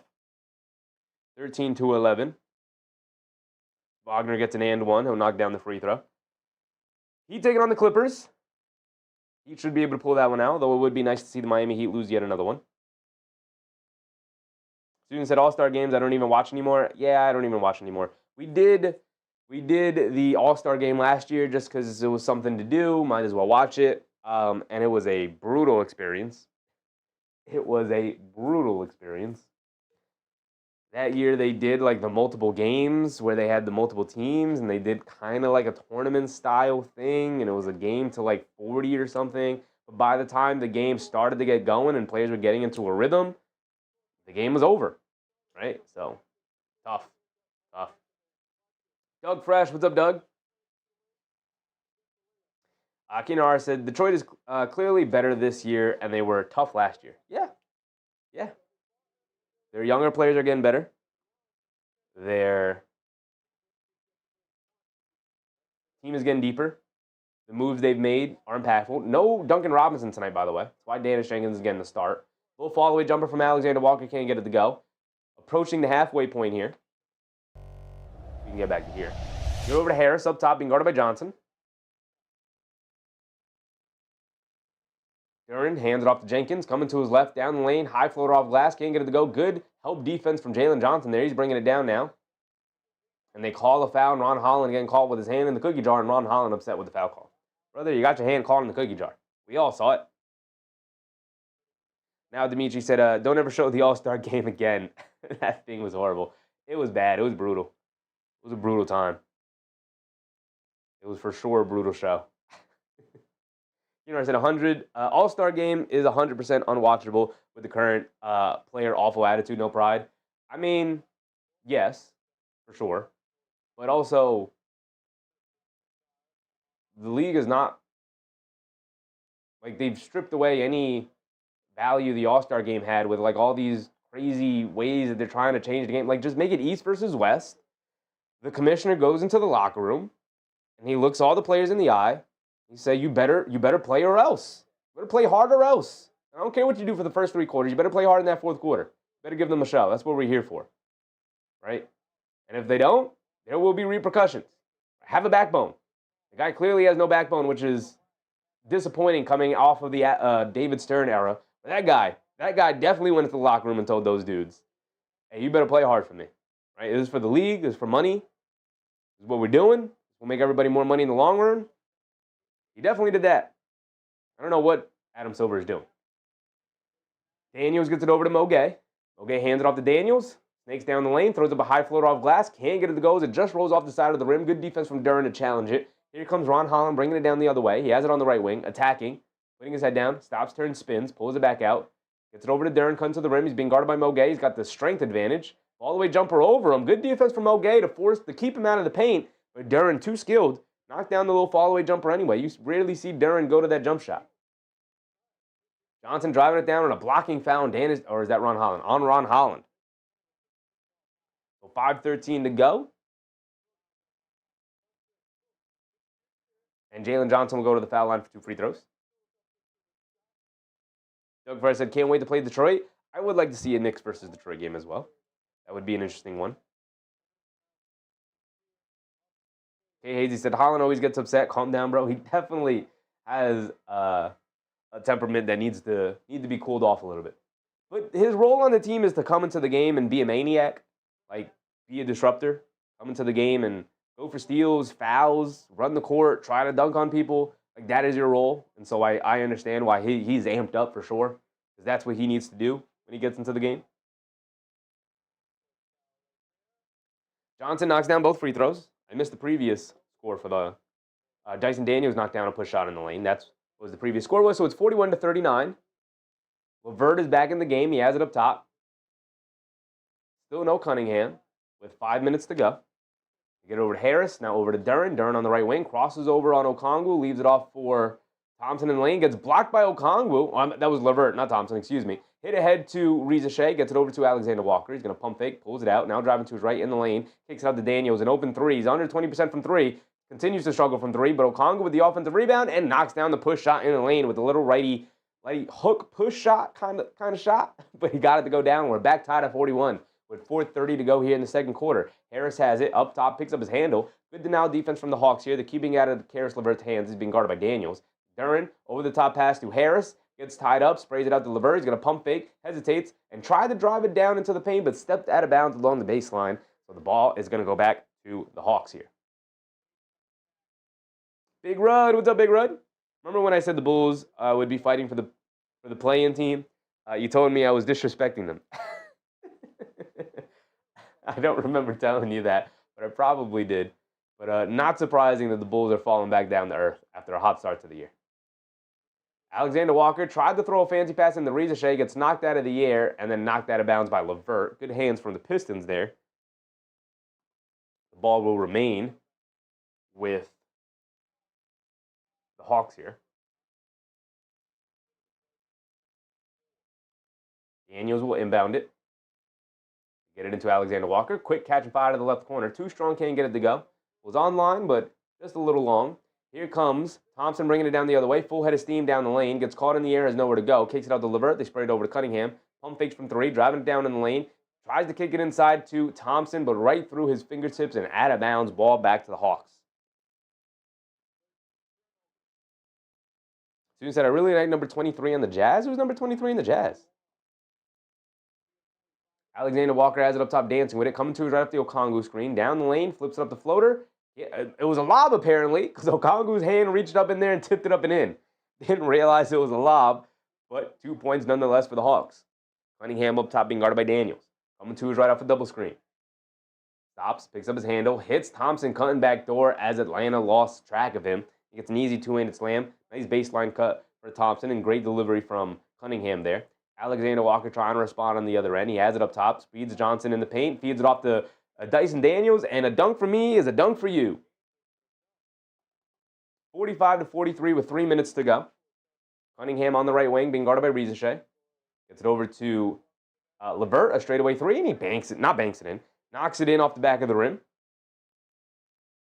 1 point lead for the Pistons here. They spring it out to Okongwu wide open, and he throws up an air ball that time. Big Red said, is that Lowry, number 23? Lowry Markkanen?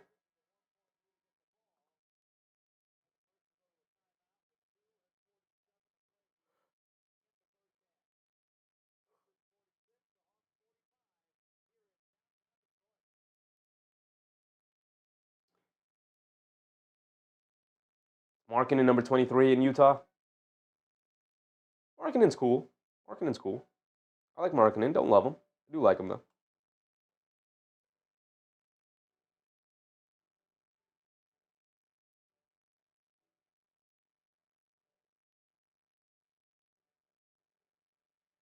I'm actually going to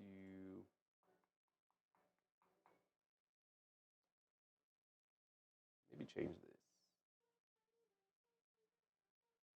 Actually, we'll leave it. We'll just leave it. Test it out. See how it goes. We can go around the league. Franz Wagner driving it down. Knocks down the floater. Chicago with a 6-point lead. It was 8, but now a 6-point lead over the Magic here. A very low-scoring game because neither offense is getting it going. Giddey handling it up top. It's going to reset the offense. Coming to his left. Inside the Vooch. Sprays it out. Wide open three for Trey Jones, who's come right back down to earth from three. Started off the year scorching hot. Through the first 6 games, was shooting over 60% from three-point range and has come crashing back down to earth. Is now sub-30. Suggs a step back three. He gets that one to go. Just like that, it's back to a 3-point game, 21-18. Bulls rushing down the other end, and Dosunmu answers right back. Yak said Hawks hanging in there. They are. They are for sure hanging in there. A 1-point game. Cleveland smacking up the Pacers a little bit, 54-40. They're taking out their frustrations. They've been on a little bit of a stupor. Nazlan, what's up, Nazlan?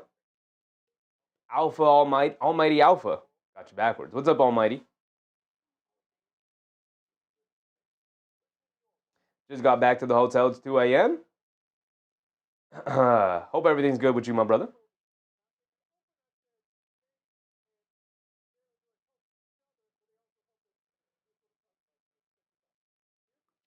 Jay Hazy said Magic starting to get it going. A little bit. A little bit. You got Bucks Wizards. Still a pretty close game. And you got Hornets Nets battle with the bottom with the Hornets versus the Nets. 24-22. It's a 2-point game now. Orlando roaring back into that one. Got Clippers Heat going on tonight. We're an hour away from Mavericks Nuggets tip-off, Rockets Jazz tip-off. These games should not be very good, right? Nuggets should destroy the Mavs. Maybe not destroy, but they should beat the Mavs, and the Rockets should destroy the Jazz. Didn't they just play Rockets Jazz? Either way, here we go. We're back into our game of the night. Atlanta versus Detroit. Cunnigham up top, coming to his right for screen. Dancing with it, being guarded by Daniels. In and out dribble, driving to his right, down the lane, off glass, can't get it to go. Good defense. And now here comes Atlanta bringing it down the other way. They get it over to Okongwu. Now back to Daniels in the lane. Takes it out to Johnson. Johnson takes the lane. Wide open. Kicks it back out to Daniels. Extra pass over to Alexander Walker. This is what happens when you got non-shooters out there. And Alexander Walker, terrible attempt at just kind of threw it at the rim. Was off. And now Thompson all the way down the other end. It's an easy layup out of it. I don't know what move that was supposed to be from Alexander Walker. Maybe it was just off balance and just threw it up at the rim. Johnson has it on the left wing. And an off-ball foul on Ivy. Just under 2 to go. Business trip to Italy? Oh, man. Hope you're enjoying your time over there in Italy, my man. Hopefully it's not all business. Hey, Hazy said Hornets will win, otherwise it's beyond pathetic. The Hornets will win. Who are they playing again? The Nets? Yeah. Yeah. At least they should win. Hornets have had some bad losses. Got some bad losses for sure. Johnson has it up top, driving to his left, stops, turns, spins, knocked out of his hands, picks it back up. At the last second, kicks it inside to Daniels, who somehow caught it, flips it up at the rim, can't get the little floater to go. We're under 2 minutes to go. Cunningham bringing it down the other way. It's a 3-point lead for Detroit. Ivy attacking off the bounce against Alexander Walker, gets into the paint, gets blocked, and then knocked out of bounds by Stewart. It's going to go back to the Hawks. Good defense from them.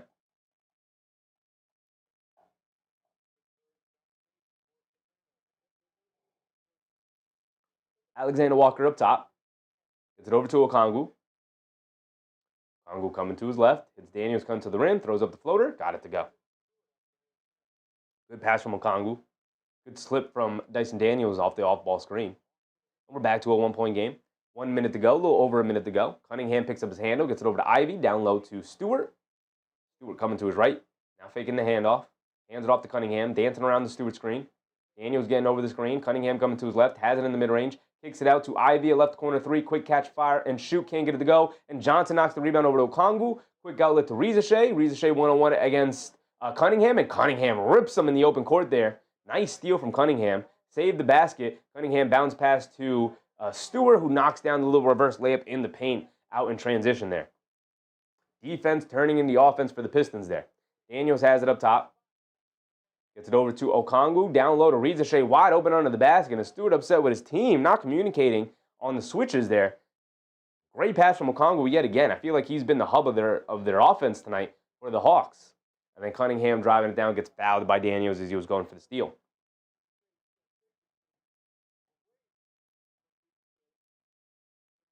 Big Rud said, we'll be sick of OKC for years to come. Oh, they're going to be around for forever, unfortunately. Unfortunately, they'll be around for forever. Bataze, nice chase down block of Buzelis.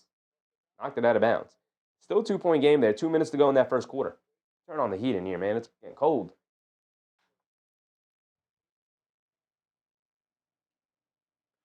They get it into Levert. Hands it off to Cunningham. Cunningham dancing with it. Coming to his left. Pocket pass to Stewart. Driving it down in the lane. Kicks it back out to Cunningham. Struggling from 3 this year. Can't get that one to go. Johnson secures the rebound. He's bringing it down the other way. 15 seconds to go. Johnson will hold it for the final shot of the quarter. Johnson's going to dance with it. Crosses over to his left.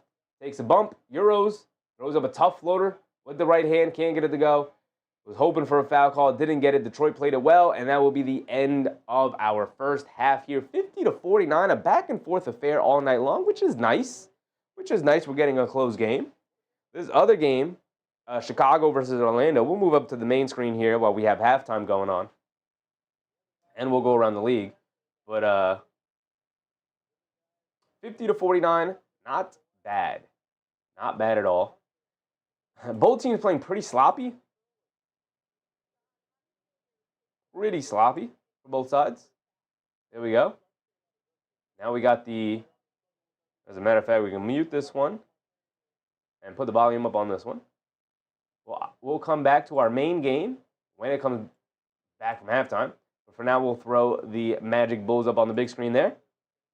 Big Red said 2 top-tier defenses. Yeah, Atlanta has been one of the better defenses during this little stretch here without Trae Young. It's obviously off of the back of Dyson Daniels and Alexander Walker's perimeter pressure. And then you have Okongwu really solid down the middle. Kinar said, Trae has better hair than Gollum. It's close, though. It's close. Better is a strong word for sure. I don't know if it's better.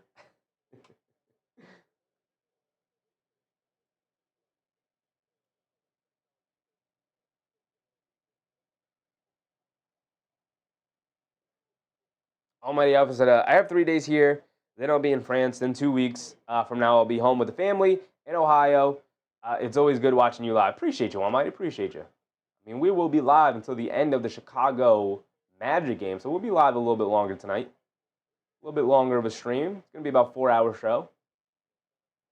No, this has to come down here. There we go. Gotta go in there. We do that. We do that. There we go. Almighty Alpha said, who do you got this game? I'm hoping Atlanta wins it. As a Knicks fan, it would be nice to see Detroit lose. So less so about rooting for Atlanta to win and rooting for Detroit to win. As far as who I think is going to win, I think Detroit will be able to win. No Trae Young. Atlanta is struggling to generate clean offense. Okongwu is acting as their hub. So not a great sign. Jalen Johnson not getting involved in the offense all that much. You need him to get more involved. We'll see what happens in the second half here. Kinar said Kobe White and Taurean Prince still all hair team. Sims and Deuce also in the running. Taurean Prince, huh? Taurean Prince does have long hair.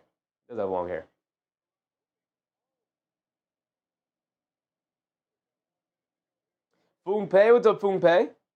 Kinar said, well, Almighty Alpha said I have 1,500 on the Hawks. That is a big number. That is for sure a big number. Foong Pei said, I slapped your like because you put it all out there night after night. Appreciate you, Foong Pei. Appreciate you, man.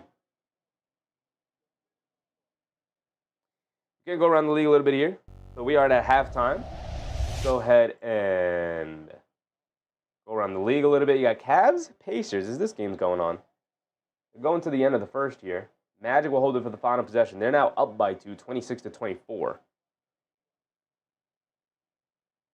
you can see here. Well, the Magic are going to score. They're going to knock down a 3 here. Spoiled ourselves. Let's see who gets it. Bane has it up top. Spins to his left off the screen. They show 2. Now driving to his left in the paint. Kicks it out. Wendell Carter Jr. straight away 3. Got it to go. And now Trey Jones will bring it down. 5 seconds to go. Putting his head down, attacking his brother. Trey Jones versus Tyus Jones. Underrated storyline. And Trey Jones beats him to the foul line and knocks down a little mid-range shot. So it's going to be a 29-26 first quarter lead there for Orlando. 3-point lead. You said just use the spray-on hair like Jalen. He attends the same hairstylist as Tibbs and Butler.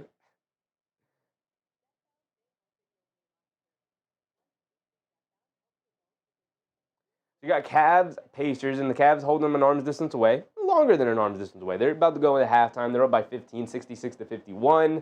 Running away with it a little bit there. Probably taking out some frustrations for the Cavs. After a couple of tough losses, they're sitting at 12-9.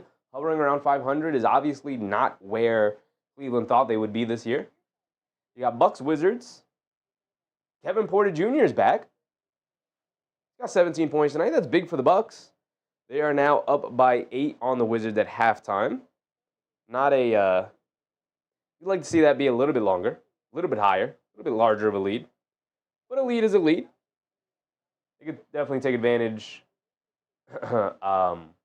in the second half there. They got to get that win against the Wizards. They're sitting at 9-12.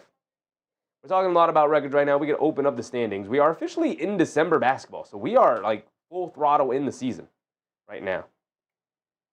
We are in the season now, right? I told you guys end of November, right? Give the Knicks to the end of November before we really start to criticize. And look at the end of November. The number 2 in the East, and they're 13-6. Not the greatest record of all time, but they have to go. They have that is. I have 18 games here to go 18-10. At least that's the least I want to see the Knicks go. 18-10. They're sitting at 13-6.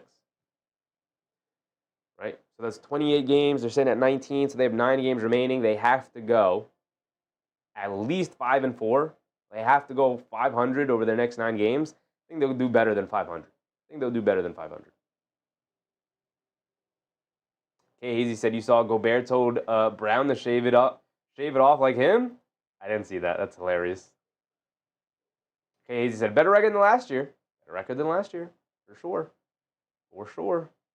People were freaking out when the Knicks were 9-6. Went through 15 games last year. They were also 9-6. Sitting at 13-6 now. And they got a nice big win against Toronto. Though Toronto was on the second night of the back-to-back. We went over the reasons why Toronto might get blown out. But the Knicks did handle business. They blew them out.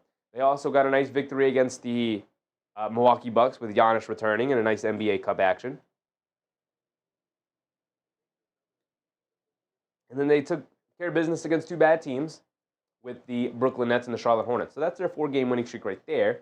They play Boston tomorrow, and Boston has been solid. As a matter of fact, we can go through Boston real quick. Their schedule, the last couple of games have gone. They're 3-1 in their last 4 games. They have victories over Orlando, Detroit, and Cleveland. So Boston playing very well against the competition.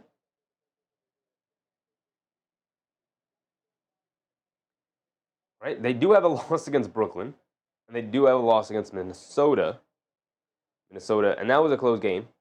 Minnesota has not been great, but Jalen Brown has been very good this year. 41 points. He's almost at an average of 30 points per game. Peyton Pritchard coming off his best game of the year at 42 points. He went off against the Cleveland Cavaliers. Nobody's afraid of the Cleveland Cavaliers, very obviously there. As we're starting the second quarter here, pretty sure we still have some time before we get ready for Hawks-Pistons second half. Boom Pace, I admit I laughed so hard at the NBA antics in a while too. The NBA is fun. The NBA is fun when you allow it to be fun. Anthony Black in the paint knocks down a lefty push shot over Javon Carter. And the fact that the Bulls have to go to Javon Carter in the rotation here, he has not been like an effective role player in the league in a while. Here he is with a 3 off the back rim, can't get it to go. So Chicago, not what their early start said they were. Got off to a really hot start, especially shooting-wise, from everybody involved. But they've rocketed back down to earth and really struggling now to stay above flow. They're 10th in the East and 9-10. So they started 5-0, and since that, they are now 4-10.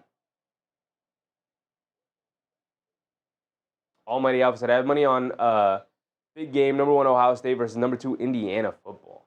That is going to be a good game. Okay, he said Boston might be better in the clutch this season. I haven't watched enough of Boston to really have a full opinion on that. I will say Jason Tatum's go-to is that sidestep 3 that he is not super efficient at. So, Almighty Alpha said, are you going to stream it? Nah, I'm not at the point where I'm streaming football games yet, although we might get there at some point in the future. Might get there, right? Just trying to get my basketball thing going.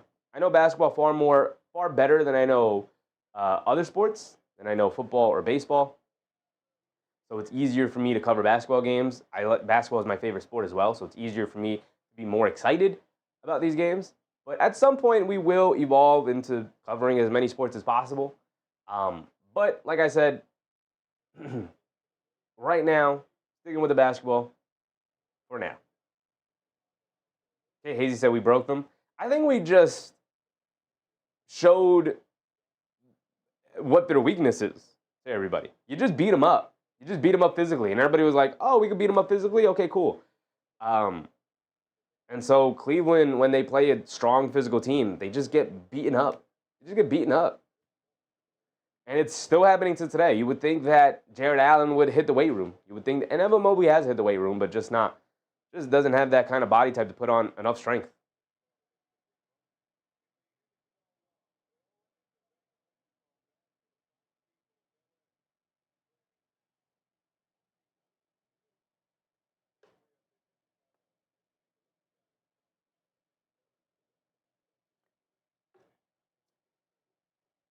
Orlando's taking a 5-point lead here, 33-28. 10:30 to go in that second quarter. We can keep the NBA scores open from around the league. Not too many other interesting games going on, like Clippers Heat. Clippers kind of suck. I'm rooting for the Clippers to win for a multitude of things. Number one, we need the Clippers to not give a lottery pick. It's an unprotected pick. To not give that lottery pick, it's going to end up being in the lottery. But to not give a high lottery pick to the Oklahoma City Thunder, please, Clippers, pull yourselves together. And it would be nice to see the Miami Heat lose. They're right behind the Knicks in the standings. It would be nice. Obviously, we got Bulls Magic going on here. It's 33-31. So it's a little bit back and forth affair. Chicago hanging in there, which is nice to see. It would be nice to see Orlando lose as well. So we're rooting against Orlando, we're rooting against Detroit, and we're rooting against Miami tonight. But Miami currently holding on to a 10-point lead over the Clippers. About 9 minutes to go in the second. You got Hornets, Nets, battle of the bottom there. Not an interesting game. You got Bucks, Wizards, battle of the mediocre here. Facing one of the worst teams in the league. So not much of an interesting game there. Milwaukee should be able to pull that one out with Giannis playing. And then you have Cavs, Pacers, and the Cavs are taking it to the Pacers. So not much of an interesting game there unless the Pacers can make it interesting. But it's going to be up to them to make a little bit of a comeback there. Will Negron, what's up, Will? Go Magic? Yeah, the Magic go. I mean, they should beat the Bulls tonight, who have been struggling mightily as of late. But those are our games tonight. Obviously, we're covering Hawks, Pistons mainly, but are going around the league. We do have Hawks, Bulls, or Bulls, Magic up on the screen here. Giddey turns it over. Tyus Jones with the steal to get over to Isaac. Rolling down the lane. Lefty layup. Can't get it to go, but gets fouled by Giddey. And with a 4-point lead for Orlando, Jonathan Isaac will go to the foul line for 2 more free throws with 9 minutes to go in the second quarter.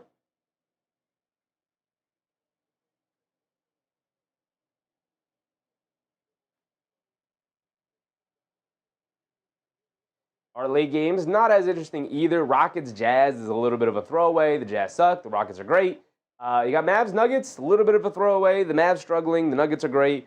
So these games should be a blowout, although you never know in the NBA. The Bulls did beat the Nuggets. It can happen. It can happen. And then you got Suns, Lakers, which is the late primetime game on Peacock. Suns are actually decent this year. They're 12-9. After a pretty tumultuous stretch there when they had Durant and Booker, did not work out whatsoever. The team just floundered for whatever reason. And Bane somehow grabbed an offensive rebound and laid it up and in off the missed free throw. How that happens, I don't know. How do you let Desmond Bane sneak in? He's in the big man spot. So it's not like he snuck in from the perimeter or anything. Snagged an offensive rebound and put it back. Crazy.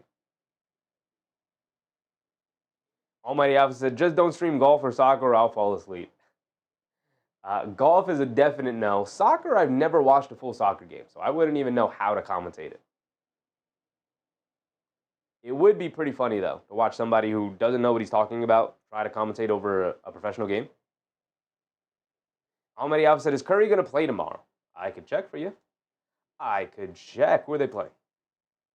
Warriors are going to play. I'm assuming they're the late game. They are the late game. Against the Thunder, Peacock, NBC, 11 p.m. Jeez, that's late. We could check here on ESPN first, and then we can go check on the good old Twitter with the beat reporters. If we check here, and we're coming back to our game now. So as a matter of fact, before I get to that, actually, pull up the injuries. Check it real quick. Horford's out. Doubtful with the game against the Thunder. Steph Curry announced Wednesday that Curry quadriceps will be reevaluated in 1 week. So he is going to be out tomorrow on Mighty Alpha. He will be out tomorrow. With that being said, let me mute this game. I'm going to pull this guy back down to here. Put him in this browser. Pull our Hawks game back out. Enlarge it. Hit that mute button. And we are back in action. Start of the third quarter. Pistons have the ball. Cunnigham kicks out to Harris, who's wide open in the left wing. How does that happen to start the quarter? But he can't get it to go down. Johnson chases down the long rebound, and he gets it over to Daniels. Daniels bringing it down. Kicks it out to Okongwu, a left corner three. We've seen him straight away. Misses the corner one there. And they get it up top to Cunningham. Cunningham inside to Thompson, rolling to the rim. Good defense from Okongwu to shut him off. Force him to kick it back out. Get it over to Harris. Harris dancing with it. And then a 3-second violation on Alexander Walker. Oh, no, on Jalen Duren. You rarely see the offensive 3 seconds there. But he gets hit with the call.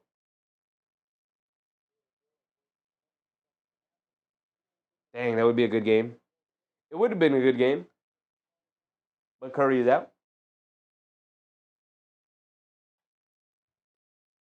Johnson has it up top. Being guarded by Thompson. It's Okongwu coming down the middle of the lane. Throws up another righty hook, and he got another one to go down. Okongwu's got that awkward flip shot. And the Hawks retake a 1-point lead here, 51-50. Cunningham has it up top. Swings through to his right. Good screen from Jalen Duren. Space for Cunningham. Tries to lob it inside. Another terrible pass. Riza comes over and knocks it loose. Here comes Johnson bringing it down the other way. Blows past Cunningham down the lane. Big two-handed hammer for Jalen Johnson. Maybe that could get him going. Been a little quiet tonight. Just letting the game come to him, not forcing anything. 3-point lead for Atlanta here. Cunningham dancing around the screen to get it out to Dennis Jenkins. Swings it over to Harris. He chucks up an air ball out of the corner for three. Now here comes Daniels off the weak side rebound, putting his head down, attacking. Now pulls it back out.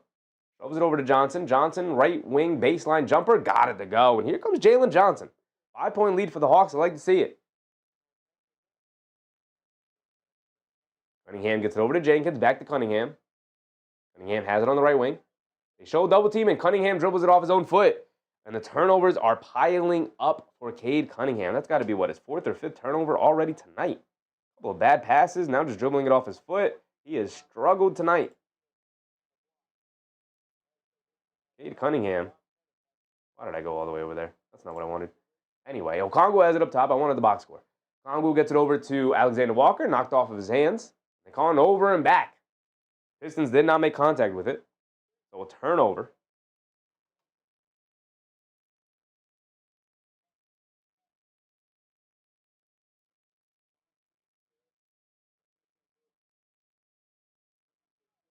Now the Pistons will bring it down.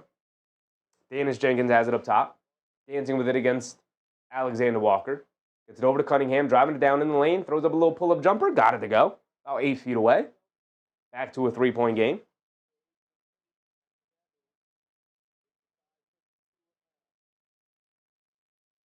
Okongwu in the lane, loses the handle. Riza takes it back from Harris, has it in the paint, turns, puts it up off glass. Got it to go down for Riza. An awkward play, but he made it work. Harris has it on the right wing, being guarded by Okongwu on a switch. Coming to his left, picks up his handles, got nowhere to go. Gets it over to Cunningham, coming to his right of the screen, pulls it back out. Dancing with it, coming to his left, spinning back to his right. They show two. Tries to get it inside the Duren, almost picked off by Daniels, and now he does strip Duren. Home run pass over to Johnson, bounce pass to Riza. Riza loses the handle. Good hustle and defense from Thompson there. They steal it back. They swing it out to Jenkins, who's going to drive it down the lane. Tried to kick it back out to Cunningham, but knocked out of bounds by Daniels, who's all over the place so far here to start the second half. 5-point lead for the Hawks. And Cade Cunningham has 5 turnovers already tonight. 5 turnovers already. Cunningham's got to get it in. Shot clock at 16. They get it out to Duren. Duren on the right wing. Hands it off to Cunningham. Cunningham's going to dance around the screen. Coming to his left. Gets it over to Harris. Driving down the lane. Wide open as Alexander Walker hit the floor, saying he got hit in the face. But Riza just takes a foul. He's going to send Tobias Harris to the foul line for 2 free throws. I said, go Magic. Go Atlanta. I got him over. And go Nuggets for the chip over OKC. I like Jokic as the best player of this era. Yeah. Yeah, it would be nice to see OKC get upset this year in the playoffs. They are just a juggernaut rolling down the league right now. So it would be nice to see them take a hit.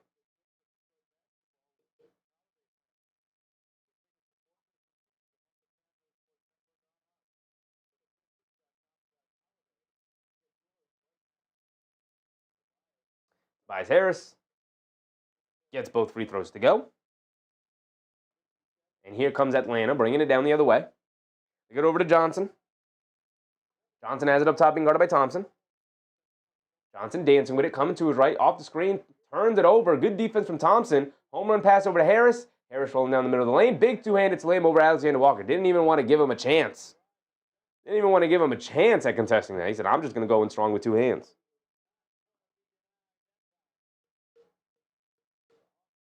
In the other game, Chicago's still hanging around. It's a 2-point lead. Well, now a 3-point lead.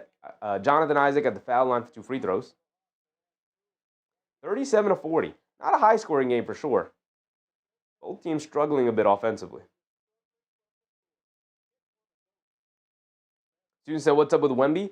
Wemby, I believe, had the same thing that Anunoby's had. Hamstring strain or maybe a calf strain. It was one of the muscles. One of the leg muscles for sure. But he is on his way back. He's going to be coming back soon. We can get that out of there. We can get the Celtics out of here. We can go to the scores, but not on Tuesday. Go back to Monday. Spurs play today? They don't play today. So let's go over to Tuesday. Let's look at the Spurs real quick. The Knicks primetime game tomorrow, by the way. Knicks Celtics NBC Peacock game, 8 o'clock start time. Spurs are playing the Grizzlies tomorrow. We can take a look and see what his update is here for Wembanyama. Calf remains without an official timetable to return. According to Jeff McDonald of the San Antonio Express, it's unlikely that Wembanyama will be playing during the NBA Cup. Probably another 2 weeks for Victor Wembanyama. When you get calf strains now, you are probably done for about a month. No longer are they going to rush you back with a calf strain. Like, you'll be able to play through it. Nope. The calf is connected to the what? The Achilles tendon. And teams are not playing around with that Achilles tendon anymore. Too much stress is being put on it with modern basketball. Too much stress is being put on it. So once you get a calf strain, you are done. You are done. Teams are sitting you down and hanging you out. Calf strains are a serious injury now. You get a calf strain, it's no longer just, a muscle strain. It's a legit injury now. Bane misses the 3, but Orlando battling on the glass, grab another possession. They got a 5-point lead halfway through the second quarter there. It's 42-37. I said, Wemby, they're paranoid about calf strains at this point. Still no hard evidence. They led to the Achilles tears, but I got not that much problem with protecting a guy like Wemby. Yeah, I mean, they're just going to be cautious. There is, like you said, there is no hard evidence that calf strains lead to Achilles tears, but teams, why try it, right? You started with Durant, and since then, it's been reported that Jason Tatum was experiencing a little bit of calf tightness before he went down with his Achilles tear. Same with Halliburton. He had the calf strain and was playing through it in the finals. He had the Achilles tear. So there's no hard evidence. There's only anecdotal evidence. But teams are that's more than enough. More than enough, especially when you got a superstar franchise cornerstone, best player, possibly best player in the world type of player in Wembanyama. You're not going to take the risk. Daniels down the lane, smokes a scoop layup. Beautiful move.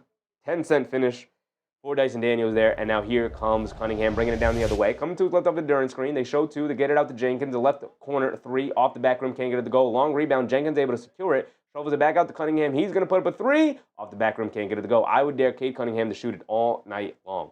I would stand in the paint. I would treat him like he's last year's Josh Hart. Thompson just bullying his way in the paint. Misses the first shot, but athletically outjumped everybody and got the tip in to go. I'm on the wrong screen. Now we're on the right screen. Johnson has it on the left wing. Hands it off to Ricochet. Ricochet pulls it back out. Gets it over to Alexander Walker. Coming to his left. Driving it down in the lane. Step back. Low fall away mid-range shot. Got it to go over Thompson. A good defender too. Good one-on move from Alexander Walker. I said Ja just kind of sucks now. Never really worked on his game, and now he's passed by and still has a crap attitude. Yeah. Bad pass from Cunningham, his 6th turnover of the game. Alexander Walker spinning off the defense, kicks it out to Reza Shea, a right corner 3, he's open. You got to get those to go down, Reza Shea. Your team's relying on you. Here comes Thompson bringing it down the other way. Hero steps down the lane.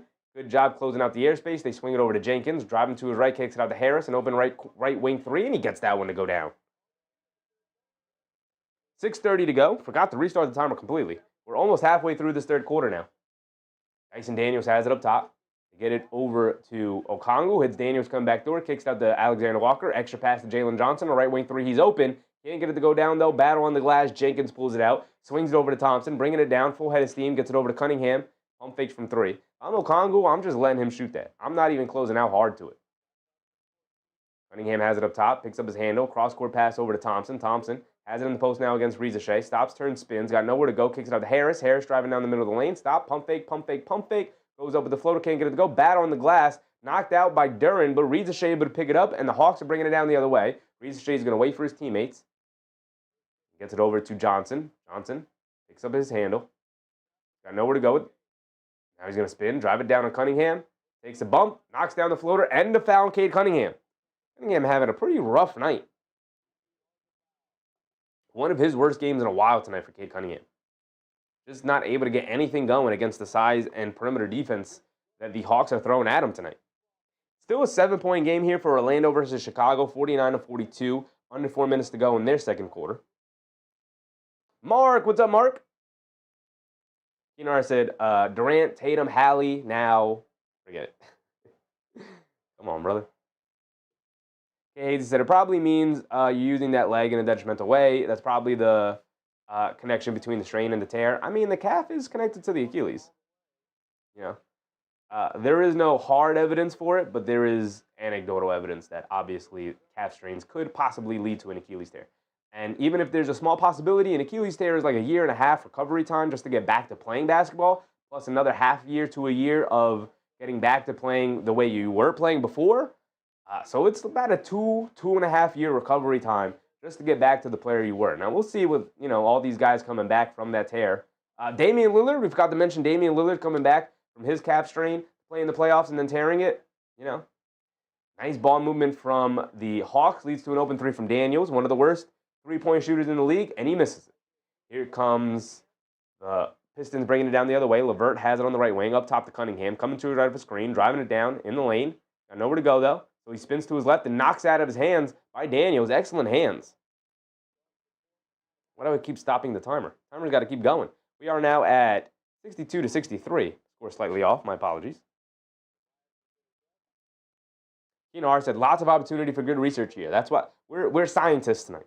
We're doing research. We are doing research. Cunningham gets it into LeVert.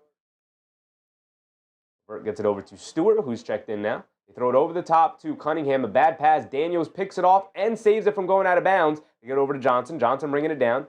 Has it on the right wing, being guarded by Stewart. Quiet nights from Cunningham and Johnson.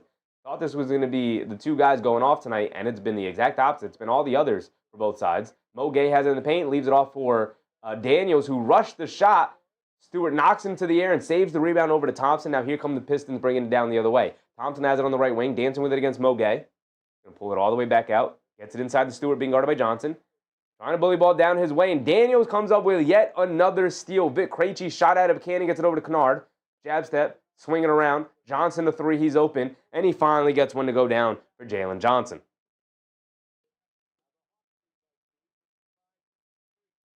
Mark said, man, the Giants are bad.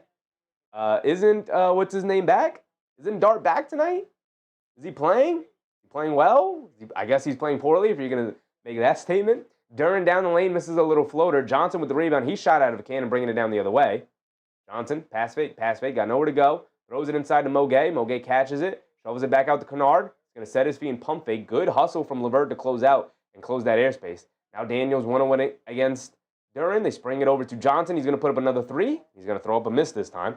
Here come the Pistons bringing it down the other way. A 2-point lead for the Hawks. LeVert has it on the left wing. Up top to Thompson. Being guarded by Krejci. Now they get it back up top to Levert. They throw it down low over the top to Duren. Catches, comes down with it, goes up, and gets the layup to go.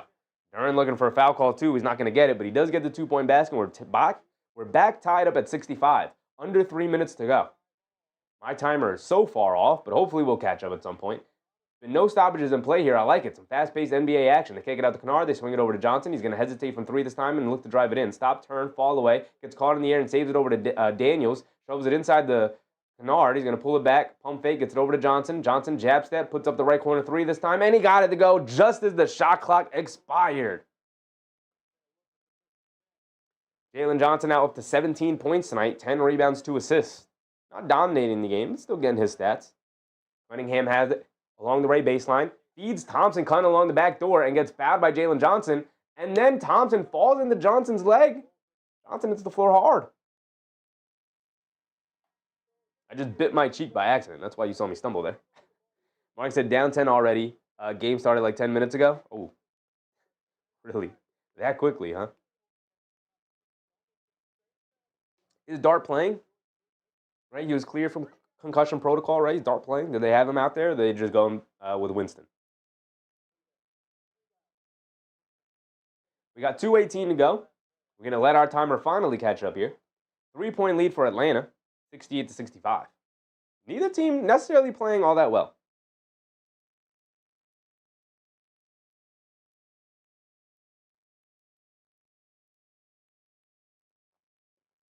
Hart said Wellington Mara good. Tisch family not so much. Giants going down the Dolan Hell pathway. I mean, you have your quarterback for the future. That's obviously the most important thing you can do. You have that's the most important thing you need in the NFL to be successful. And then you have your running back of the future, which is nice. Not the most important thing in the world, but it's nice. Obviously, you got to clean up your line now. Give Dart some weapons. But the vibes are there. The vibes are there. You got to find another head coach. Mark said the Jets are bad, just not as bad as the Giants. It's hard to be as bad as the Jets are bad. It's only a 4-point game between the Magic and Chicago, 49-45. Chicago holding their own, and then Buzelis, good defense against Franz Wagner, forces a miss in the paint. Giddey gets it over to Vooch, extra pass to Trey Jones. They're going to continue to let Trey Jones shoot it. This time he knocks it down. It's a 1-point game with 2 minutes to go in the second. Once this game ends up here, we will be switching over to the rest of Magic Bulls. Magic missed another shot. Giddey's going to fire a deep left wing 3 and comes up well short. Suggs a home run pass. And Vooch, good hustle, knocks it out of the air. Mark said, everyone's saying Dart is the future. What has he done to prove that? Be a good football player. Be a good quarterback. I think he's done that. Obviously, there is no... You got to wait until the team is better. And the start of the year, you're going to start him and see what you got. But he's showing some similar things that Drake May showed. And obviously, Drake May is very good this year. You know, you got to put a good team around him in order to get the most out of him. But you have a young quarterback who's shown you some things. Is he 100% the answer? No, you don't know that. You're hoping. You're hoping you found the guy. But going into next year, you got to give him the opportunity to show it.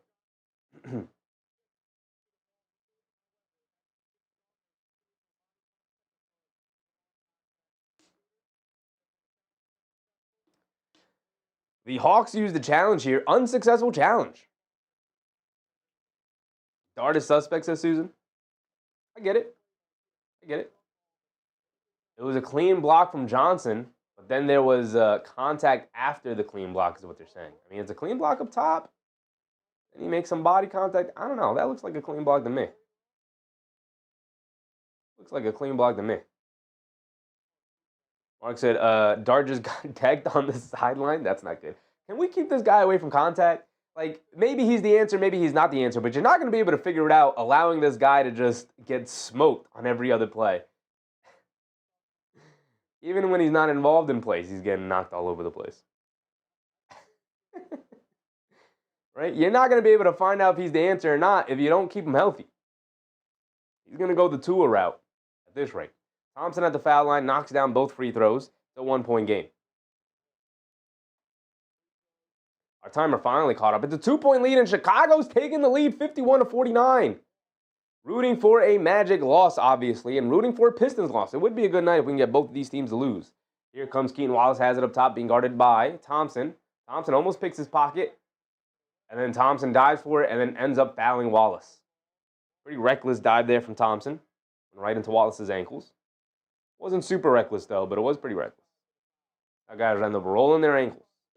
And possibly even worse, ask your teammate, Jaden Ivey, how that happened last year.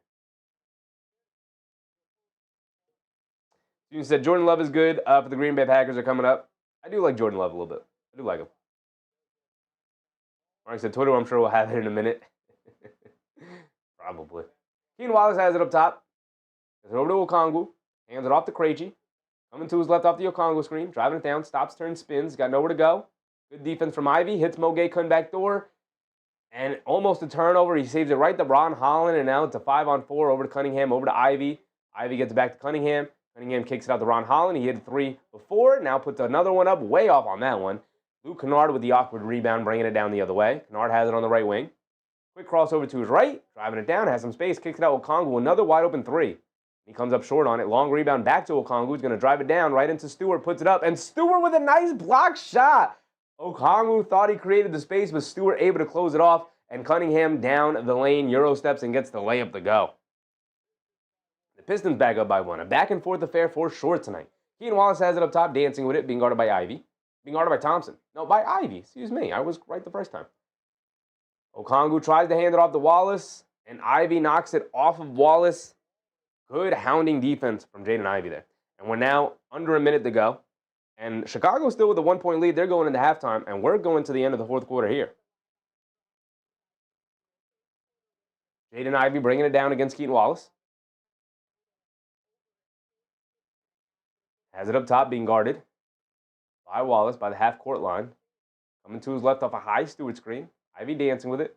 Crosses over to his left, between his legs, loses his balance, loses the handle, loses the ball. Still on the floor, battling for it. Still battling for it. Still battling for it. Ball is loose. Holland ends up with it. Goes to the basket. Gets the layup to go. And the foul. After all of that, Ron Holland with the and one. Going to the foul line for one more.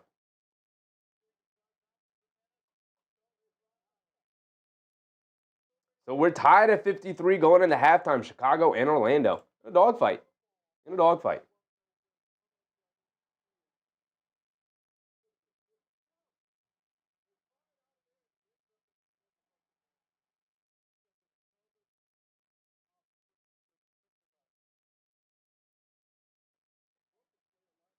Holland knocks down his and one free throw.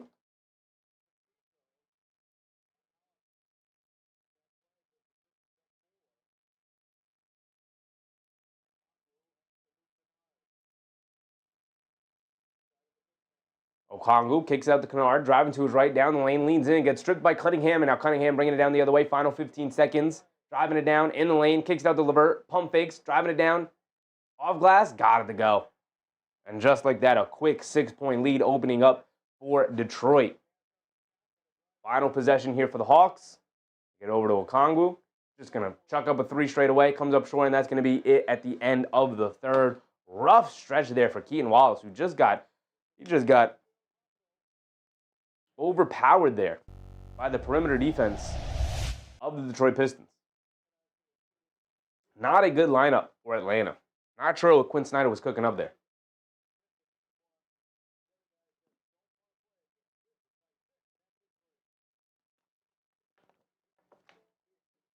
So you want me to look up this dart hit? Is that what we're doing?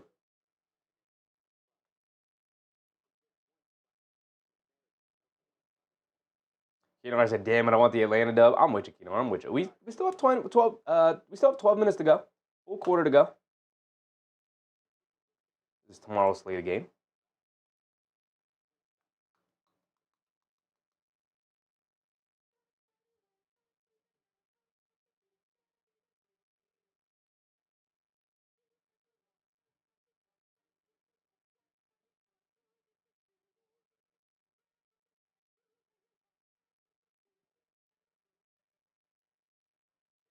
Oh man, Mark, sending it to me.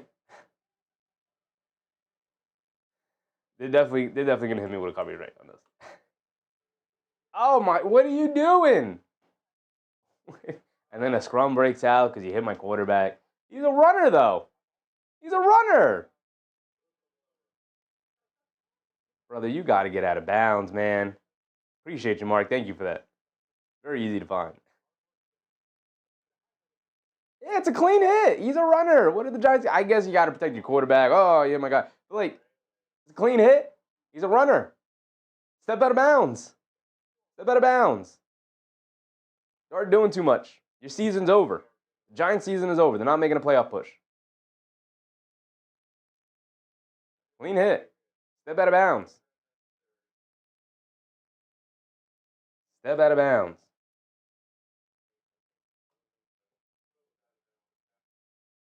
Steve, brother, I didn't need your commentary, Steve. I didn't need your commentary, Steve. He got clocked. He did. He's just coming off a concussion. Step out of bounds. It is not worth it. Slide.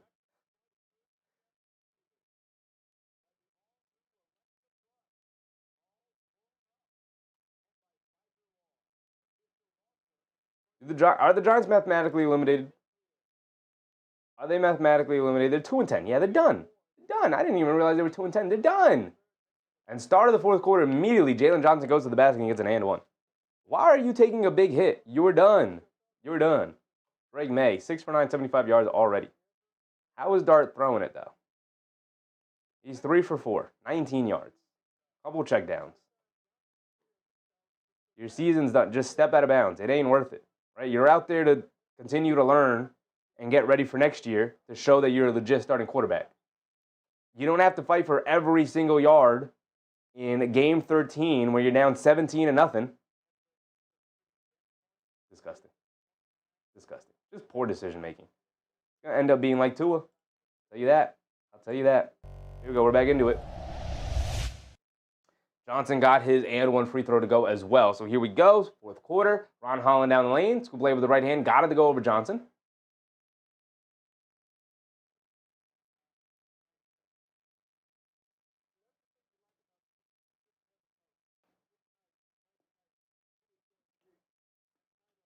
Susan said, Josh Allen was playing suspect. Then I realized that he just got married. But you have to tell wifey after the season, I'm a New York Buffalo Bills first. Got married to my girl Haley Steinfeld, man. Always loved Haley Steinfeld.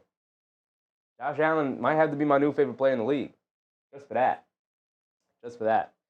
Ivy bringing it down on the right wing. Pulls it back out. It is 76-71. Get it over to Danish Jenkins on the left wing, being guarded by Daniels, coming to his right. Jenkins dancing with it, a step back three of Krejci, well contested, hit the side of the backboard, didn't hit the rim, and it ends up being a shot clock violation as it flung all the way back out to the half-court line.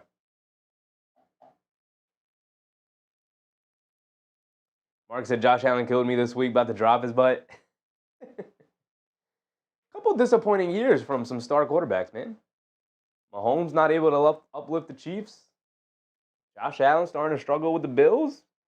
League in a little bit of turnover. Alexander Walker gets it over to Okongwu. Hands it off to Johnson. Johnson manipulating now. Much better second half here than first half here for Johnson. Riza-Shea, right corner three. Good pass from Johnson, but Riza-Shea can't get it to go. Riza-Shea, brother, you're killing your team out there with some misses. Danish Jenkins has it up top, being guarded by Riza-Shea. Get it over to Ivy. Fakes the handoff, and then runs right into Riza-Shea. Foul on Riza-Shea. Side out of bounds for the Pistons here.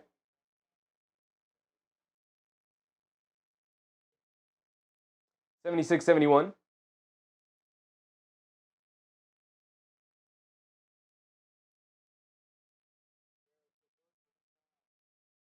LeVert gets it into Harris. Harris hands it off to LeVert, coming to his right, off the Harris screen. Tries to kick it back out to Harris, almost turns it over. Jenkins saves it from going in the backcourt. Harris going to drive it down now. Throws up the floater, can't get it to go, but gets fouled by Jalen Johnson. He's going to go to the foul line for 2 free throws. Hard, Tua sad, yeah. Just got to hit that retire button, brother. Got to get up out of there. Go be a coach. Go be a TV analyst. Plenty of things you can do and still stick around football. and get clocked in the head over and over again. Tobias Harris at the foul line for 2 free throws. He's 2 for 12 tonight from the field.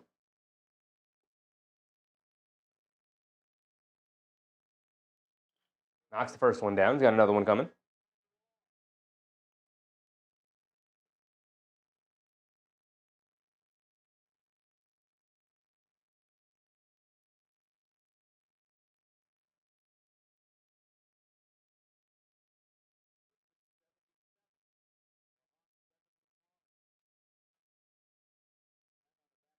Harris knocked the first one down. 6-point game.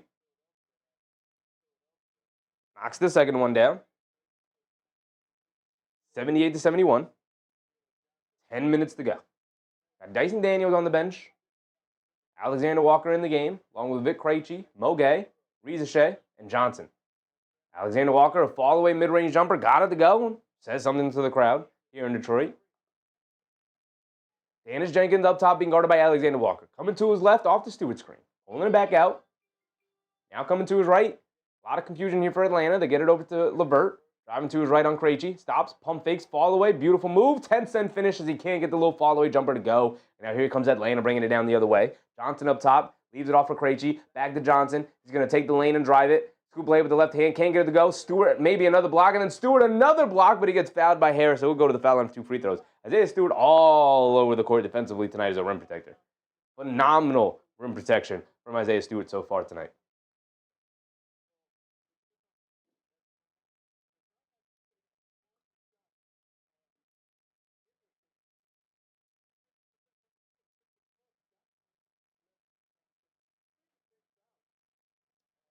Johnson at the foul line, misses a free throw, can be missing free throws. You're down by 5, 9:20 to go here in the fourth quarter. You know, I said I think Dart looks like Troy Aikman. Like, literally or like as a comp? Here comes Dennis Jenkins bringing it down. Johnson did knock down the second free throw. Harris has it up top attacking. Hands it off to Holland. Holland gets it over to Jenkins. Jenkins coming to his left, driving it down in the lane. Scoop layup, gets blocked out of there. Rizachet and Moget were both there. Johnson able to recover, and now here come the Hawks pushing it the other way over to Alexander Walker. He's going to pump fake, take the lane and drive it. Gets caught in the air, leaves it off for Moget, and he misses a two-handed slam. Come on, brother. In the right place at the right time, but you can't get the basket to go down. Holland gets it up top to Dennis Jenkins. The Pistons are out there with Jenkins, Harris, Holland, LeVert, and Stewart. Jenkins dancing with it up top against Krejci. Driving to his left, step back, mid-range follow-away jumper. Too strong, can't get it to go. Moget with the rebound. Here comes Jalen Johnson. Johnson up top, coming to his right. Pulls it back out, dancing with it against Harris. Driving to his right, strong, high off glass. Can't get it to go. Battle for the rebound. Moget battling down there, but knocked it right to Jenkins. Here comes Holland, full head of steam to the rim. Misses the scoop layup, but gets the foul called on Alexander Walker. He's going to the foul line for 2 free throws with 8:20 to go. 78-74. Holland going to the foul line for 2.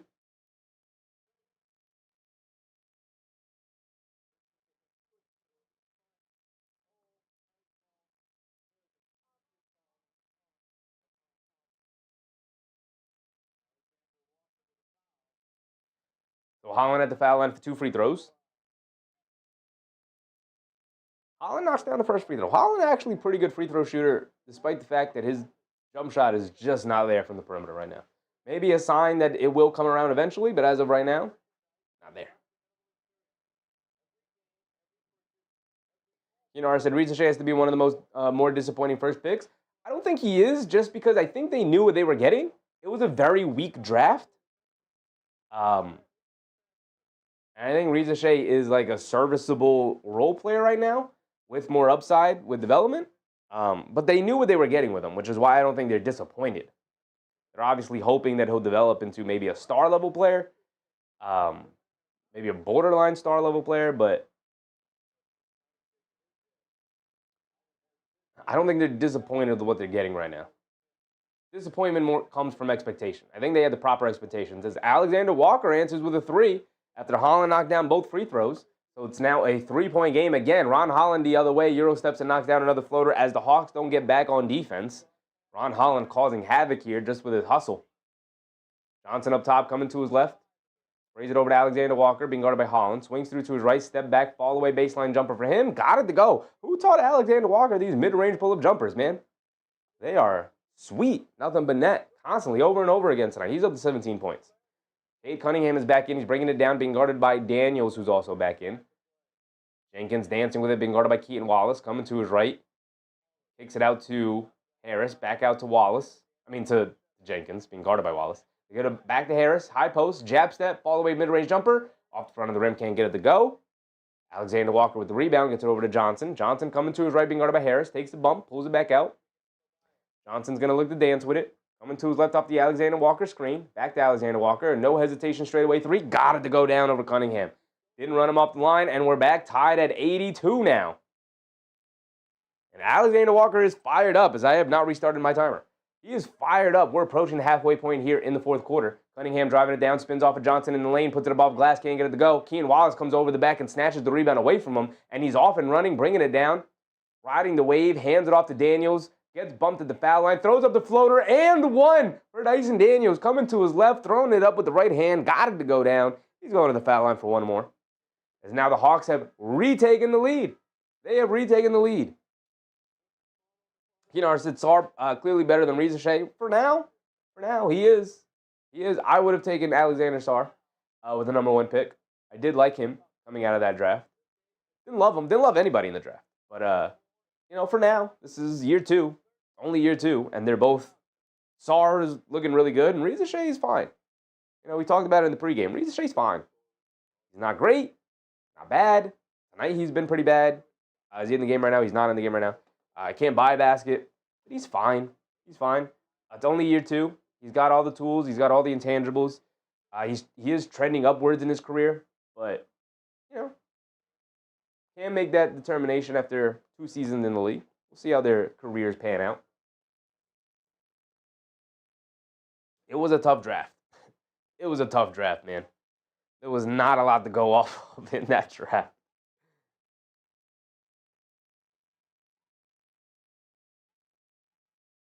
Man, they're showing a lemon pepper wings commercial, and I am starving.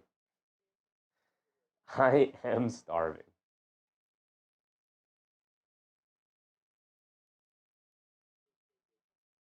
I said Alexander Walker continues excellent play. Excellent play. He's up to 20 points. He's up to 20 points. 4 for 6 from 3. And they've needed every single point tonight. Jason Daniels has even chipped in 10 so far, 10, 4, and 5. Jalen Johnson with a quiet 21, 12, and 5. He's been much better in the second half than he was in the first half. He was pretty passive in that first half. Came out much more aggressive to start the second, starting that third quarter.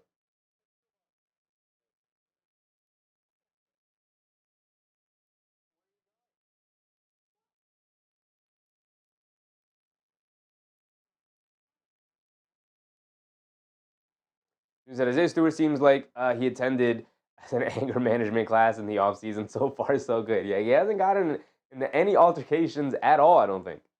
Right? I don't think Isaiah Stewart's gotten into any altercations so far this year.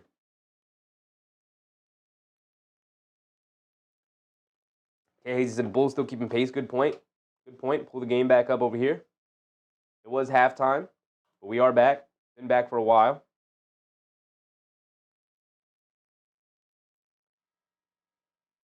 Not really. We just came back. So I'm behind. We live? We're live. We're live. So we're tied at 53. Just starting the second half here. But we will come to this game once this game ends, and then we'll end the night with Bulls Magic.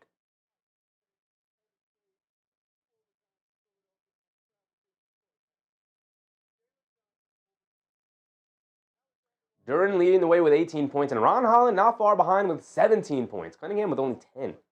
Only 10 points. Atlanta got to pull this one out with a bad Cade Cunningham game on their hands. Got to be able to pull that one out.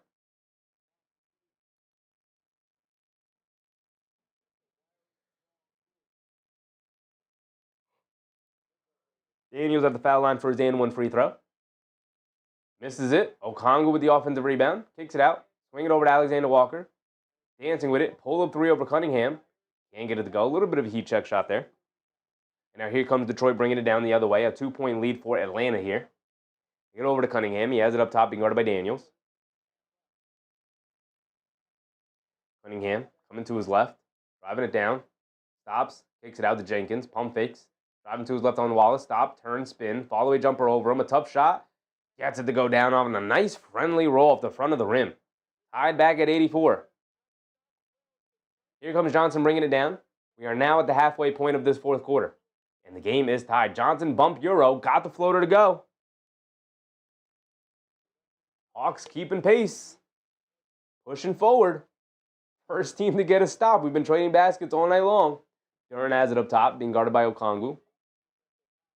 Duren gets it over to Cunningham, coming to his right. Now crossing over to his left, spinning back to his right, spinning back to his left. Against Okongwu, gets knocked to the floor. Good defense from Okongwu, and here comes Johnson bringing it down. He's going to step back for a three. Don't love that shot, but he got it to go down. Nice big-time shot for Jalen Johnson there. 5-point lead for Atlanta here. I believe ties their largest lead of the game. Has been 5. Harris catches it, pump fakes from 3. Pulls it back out as Okongwu switches onto him. Harris is going to dance with it. Gets it over to Jenkins. Jenkins off the screen, puts up the straightaway 3. Off the back rim, can't get it to go. Way off. Too strong. They get it back to Harris on the long rebound. Harris in and out, can't get it to stay. Jenkins comes flying in for the offensive rebound. Baseline pull-up jumper, and he finally got one to go down.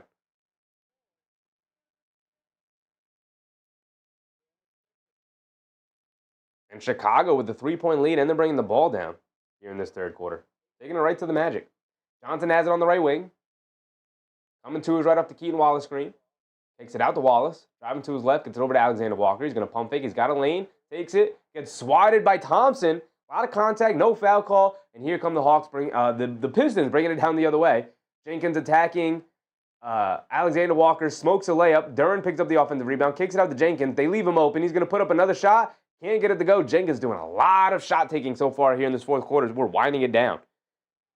I don't know about that. I don't know about that for the Detroit Pistons here. Where is Cade Cunningham? Where are you, brother? Johnson has it up top. Being guarded by Thompson. Johnson gets it over to Alexander Walker, being guarded by Harris. He's going to dance with it. Crosses over to his left. Blows past the defense. High floater, can't get it to go. Cunningham snatches the rebound. Shot out of a cannon, bringing it down the other way. Daniels chases him down and matches up. Bring it over to Jenkins. Jenkins attacking Alexander Walker. Stops, kicks it out to Thompson. Thompson along the right baseline, pulls it back out as Alexander Walker switches onto him. Gets it over to Duren, middle of the lane, attacking Okongwu off glass. Got it to go, and one foul on Okongwu. With the chance to tie back up with the Detroit Pistons here. 89-88, just under 4 minutes to go. Lana Mona said, a tight one. Good choice, Chevy. I mean, this one and the Chicago game, both tight. Both good games. Full timeout from the Hawks here. I want to talk a couple of things over.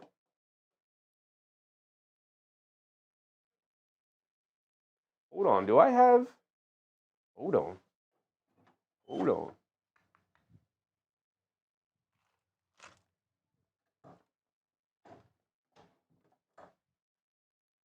I was like, I gotta have snacks around here. I gotta have snacks. Some honey roasted peanuts.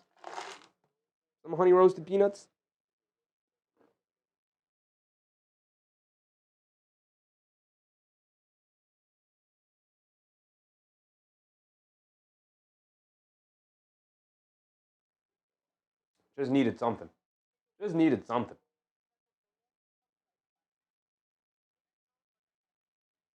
Susan said Paul George needs a new profession, a poster where he used to know what a basketball felt like in my hands. He just came back the other night, though. For the first time this season, they had Maxey, Paul George, and Embiid out on the court. That was against the Hawks. Now, they lost, double overtime. Paul George and Embiid, neither of them played in the 2 overtimes, but... Hey, Hayes said, come on, Onyeka. We got timeouts in both games right now. So we can go around the league a little bit.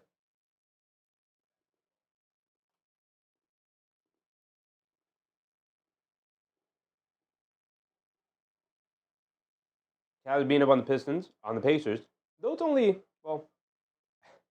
15 now. Just updated. Bucks barely beating the Wizards. Wizards hanging in there. No Giannis, I assume. Kevin Porter Jr. is back. You guys can't see. My bad. Hornets taking on the Nets. Melo with 12 and 10. Battle at the bottom. It's a close one. The Miami Heat just smacking up the Clippers. Clippers are that dang bad, huh? That bad? Can't believe the Thunder are going to get a lottery pick, man. I can't believe it. They might. There's a possibility the Thunder could have 3 lottery picks, depending on how some of the protections work out. They could have 3 lottery picks in this upcoming draft, which is stacked. It is a stacked draft, and they could walk away with 3 lottery picks. Insane. Insane. I'm sure if they wanted to, they could probably package those picks and move up to just secure the number 1 pick as if this is 2K. Jay Hayes said, the question is, does Alexander Walker have it in him to be a star of this game, or Johnson? I mean, I think Johnson has it in him.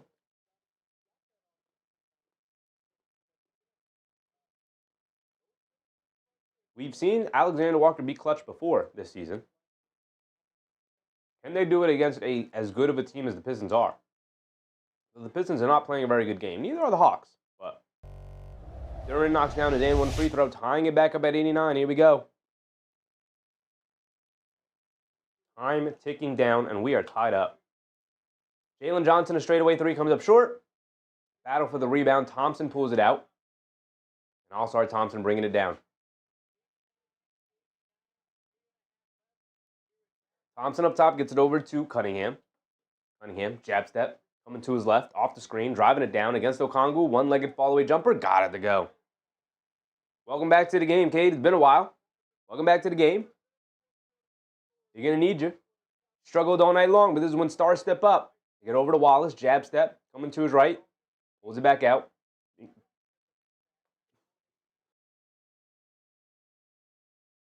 Excuse me. Johnson turns it over, home run pass to LeVert, Euro steps, layup, got it to go.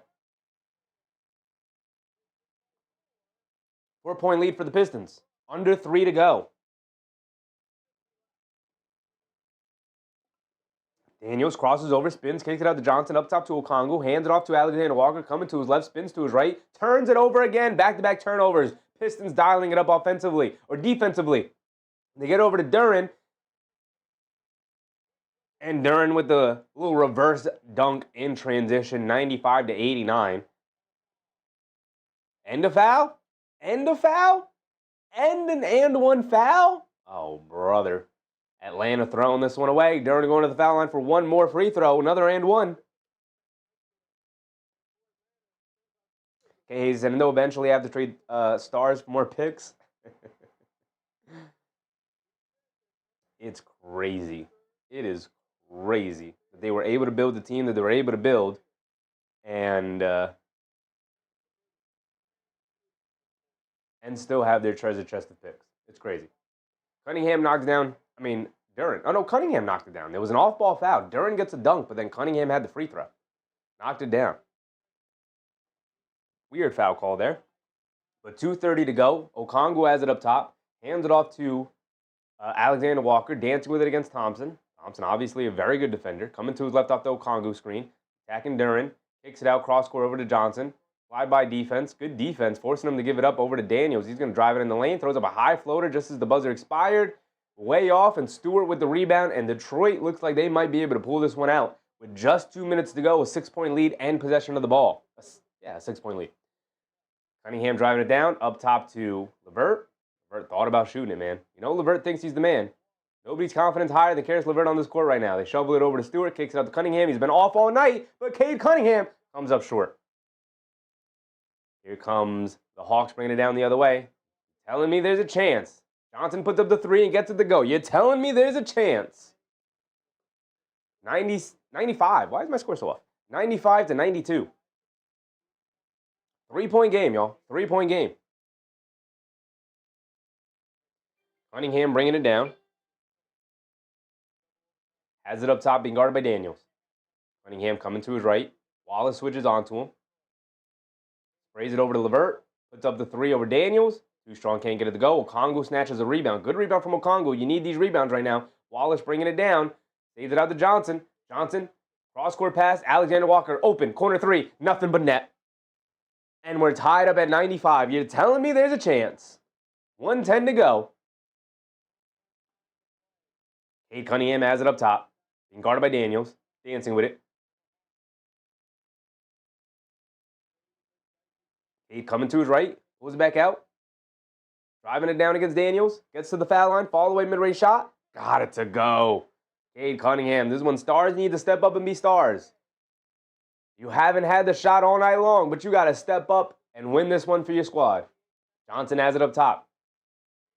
Crosses over to his left. Pulls it back out. Stewart guarding him. Stewart's been excellent defensively tonight. They get it over to Wallace. Back to Stewart. Back to Johnson. Johnson coming to his left of a screen. They show a double team. Picks up his handle. He's got nowhere to go. And then gets fouled by Stewart. Is that going to send him to the foul line here with 34 seconds to go?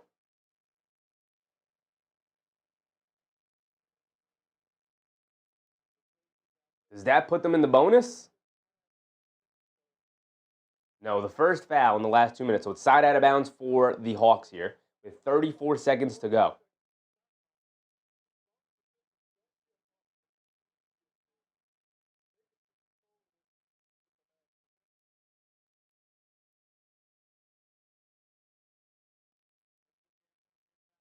Daniels gets it in the Wallace. Back to Daniels. He's got a lane of the basket. Kicks out to Okongwu, who wasn't looking. Now puts it up. Can't get it to go.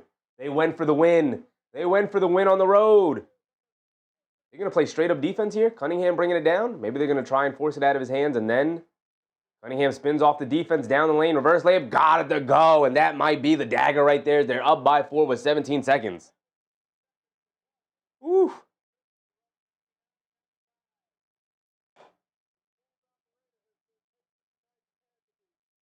Beautiful, beautiful manipulation there from Cade Cunningham, but going for the basket there instead of dribbling out more time could hurt them in the long run, or it could be the dagger of the game.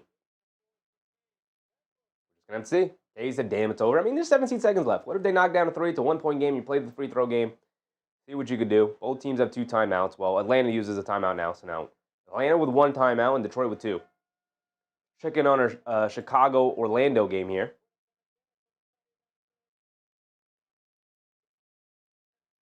Only they would tell me the score. If only they would tell me the score here. Suggs at the foul line. And Chicago with a 5-point lead. Look at Chicago go. There's 8 minutes to go in this third quarter. Are you kidding me? Are you kidding me? This has to be a foul fest here. Only 4 minutes of game action have passed in this. And almost 12 minutes of game action have passed in our Hawks-Pistons game here. That Magic team definitely plays that prison ball, man. Wagner loses the handle. Good defense yet again from Matas Buzelis. Giddey bringing it down. Here we go. 99-95. Obviously, Atlanta has to go extremely quick here. I'd immediately go for the 3. I know some people would say you go for the 2 and then play the foul game. I would immediately go for the 3. If you can get it to a 1-point game and then play the foul game, at least it's a 1 possession. You keep it at 2 possessions, you're preying on them to miss free throws, and I don't think they're going to miss a ton of free throws. They're going to get into Cade Cunningham's hands. Get it to Johnson, Alexander Walker, good open look from 3. Can't get it to go, and that's going to be the end of it. As rebounded by Karis LeVert. He's going to go to the foul line with 2 free throws, and that should end it. That should end it. That should end it. So I'm going to mute this one. Shovel it down here a little bit.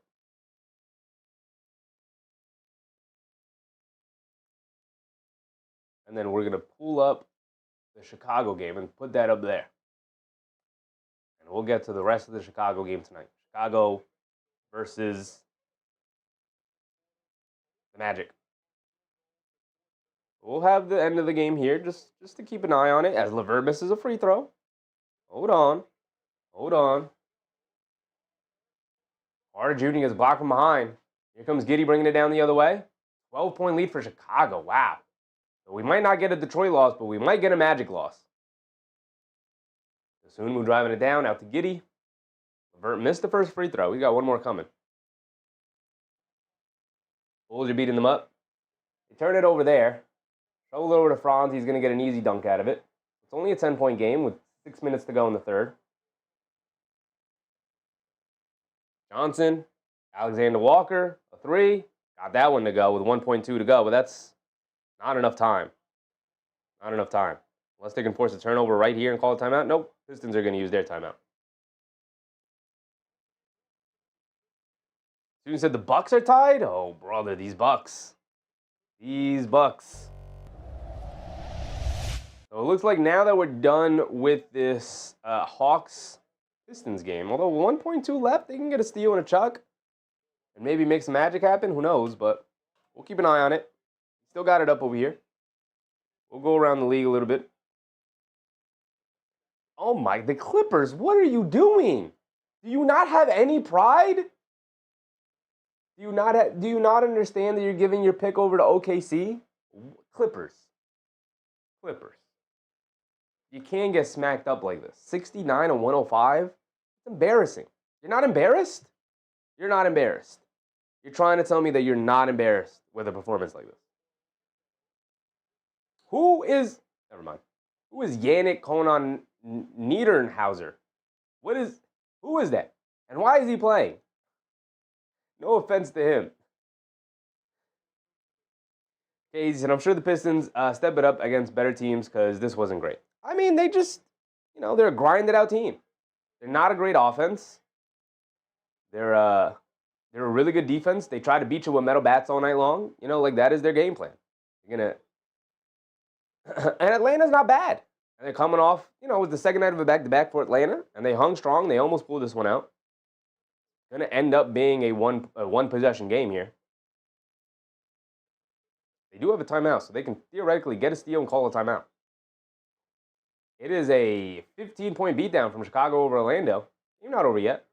Wagner down the lane gets a layup. Throw it in the backcourt to Jenkins, and he gets fouled. The buzzer sounded, but they called the foul, so they're going to review and put some time left on the clock. The Bulls are just moving the ball all over the Magic right now. They're up by 13. Anthony Black down the lane, gets a layup to go. Back down to 11. Orlando not going anywhere quietly. You have to bury them in the ground.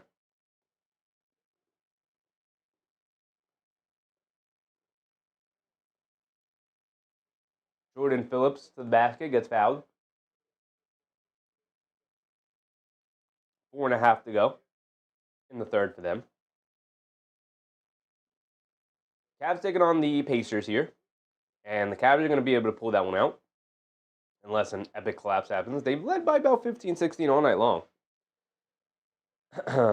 Unfortunately for the Pacers, it looks like that first quarter killed them. 37-25, and then everything else was pretty even. First quarter killed them. Got Bucks Wizards. Bucks only up by 3, 1:23 to go. Better be able to pull that one out, Milwaukee. Giannis is going to be real upset if they lose 8 in a row. With the 8th loss coming to Washington. Phillips misses his and one free throw. Or misses the second free throw. It's 75-63.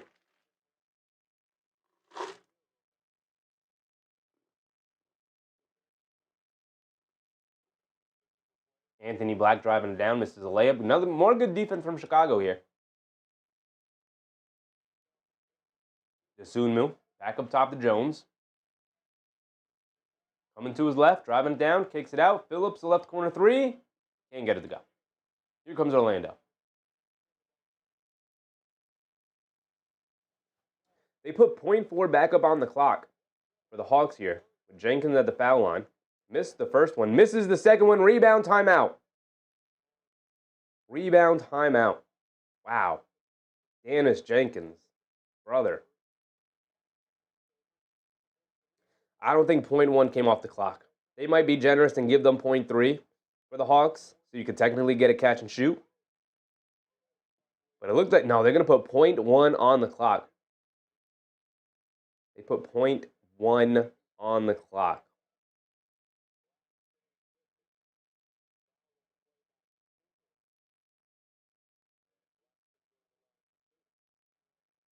Can't believe this game is not over yet.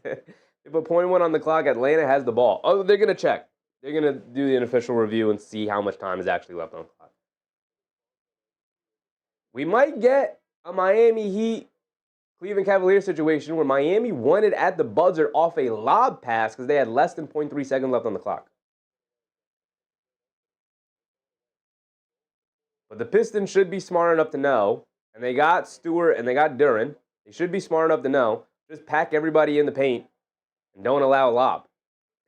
unlike what Cleveland did that night. I would just put 0.3 up and just give them an opportunity there. But it looks like they're only going to give them 0.1. So it's got to be a lob.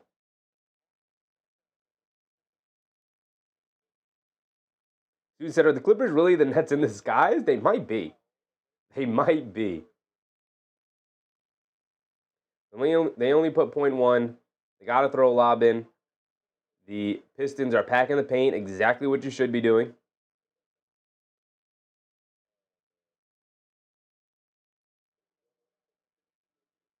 Pretty decent attempt.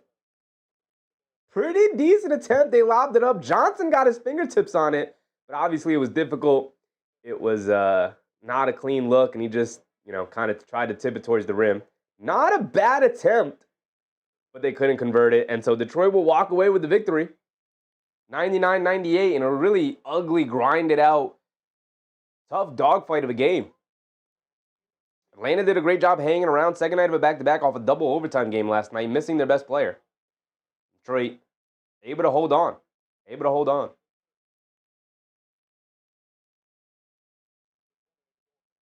Wizards with a 2-point lead over the Bucks. I'm putting this game on real quick over here. We got the Chicago Magic game going on. Chicago's up by 10. Giddey down the lane. Kicks it out to Patrick Williams for a 3. Airballs it. I'm going to put the Bucks-Wizards game on because the Wizards are now up by 2. What is going on? Milwaukee.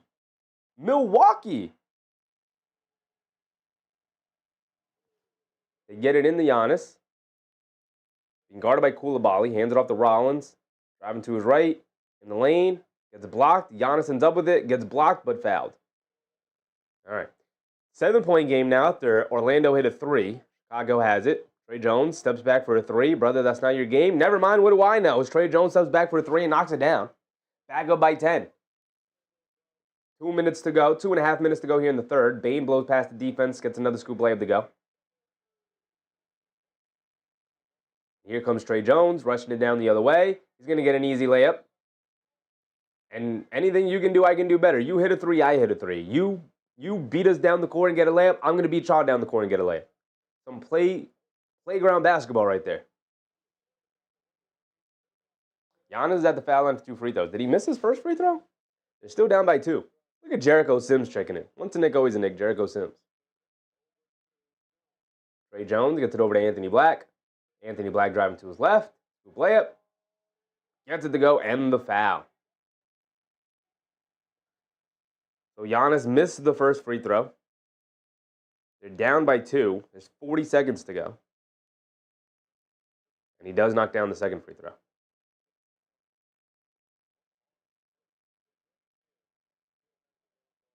CJ McCollum's going to bring it down. Only 35 seconds to go. You don't have to foul. Got to play straight up. A lot of contact out on the perimeter. No foul call. McCollum. Kuzma switches onto him to get it to Chris Middleton, being guarded by Rollins. This got to hurt for Bucks fans if Chris Middleton games them. He steps through, loses it. Bagley picks it back up, kicks it out to McCollum. They show 2 defenders. He steps back. Good defense, but he knocked it down anyway. And the Bucks are going to lose their 8th game in a row. And this one to the Washington Wizards. Oh, man. Milwaukee is just as bad as we thought they were going to be. I mean, Giannis just came back from injury, sure, but their team's not even that bad, though. Not with the rise of Ryan Rollins. The team should not be this bad for 8 losses in a row, and one of them coming to the Washington Wizards. This is crazy. Getting gamed on by CJ McCollum got to hurt. Are they really lost 7 in a row? Or am I crazy? Am I making that stat up? I don't know why I did that. I got to go to the standings. Still a 9-point lead for Chicago here. 85-76. With 2 minutes to go. Bataze down the lane, knocked down a righty hook shot. Go back to 7. But the Milwaukee Bucks are the 11th seed now, 9-12, and they're a full game behind Chicago. And they won one. They won the other night. Okay, so At least they won one. Thought they were going to lose 8 in a row. Before that, the Milwaukee Bucks. 1, 2, 3, 4, 5, 6, 7. It was 7 in a row. It was 7 in a row. And then they beat the Nets. Because everybody beats the Nets. Then Desmond Bain knocked down a 3, and it's a 2-point game. 85-83 with 1:18 to go. Just like that. Just like that. Here come the Magic.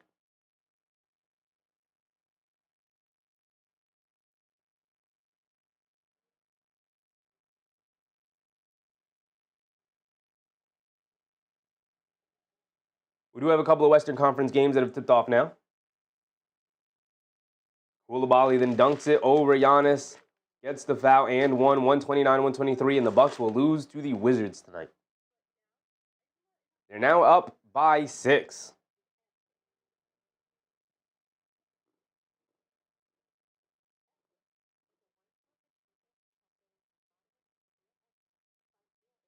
Miles Turner threw it away. Right to Koulibaly, who jumped the passing lane. They tried to get it to Giannis. Koulibaly knew it. Got the steal, got the dunk. Giannis ran into him, so it's an and one. And this game is over.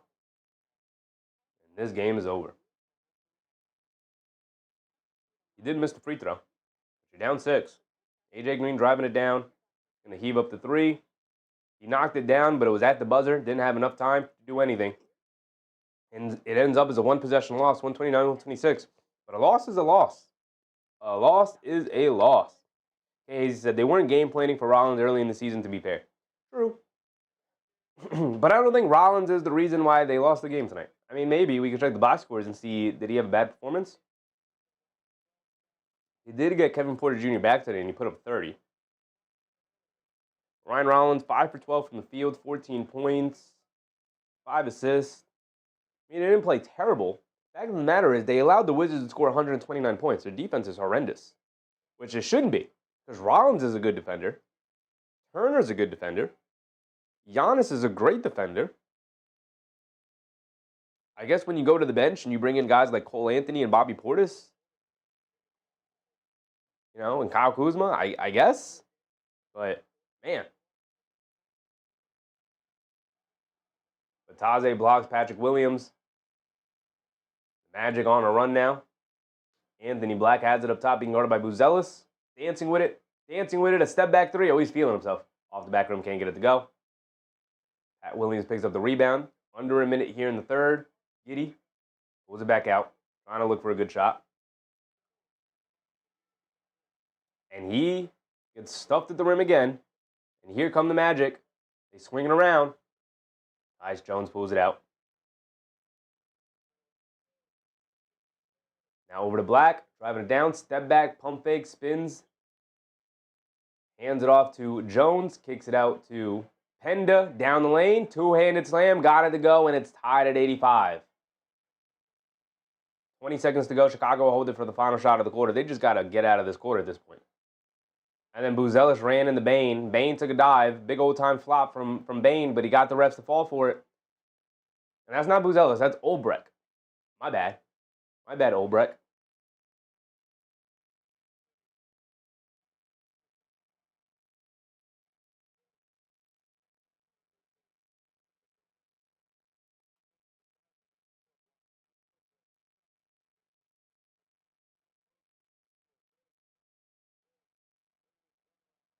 Cleveland will pick up the victory over the Pacers. Nets playing the Hornets. Don't matter who wins that one. The Heat playing the Clippers, and it is an absolute beatdown. It's down to 24 somehow, but obviously still a beatdown. Bane chucks up a deep 3. Way off on that one. That was at the buzzer. And we're tied at 35 going into the fourth quarter.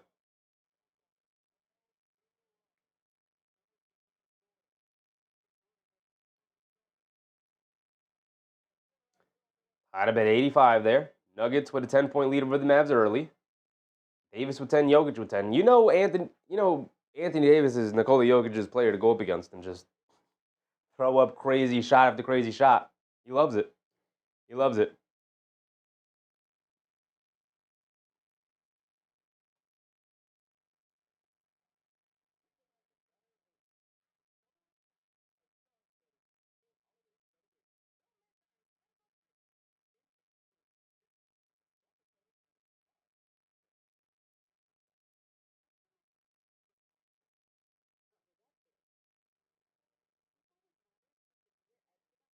So those are our most interesting games because Clippers, Heat, not giving us anything. Nets, Hornets, who cares?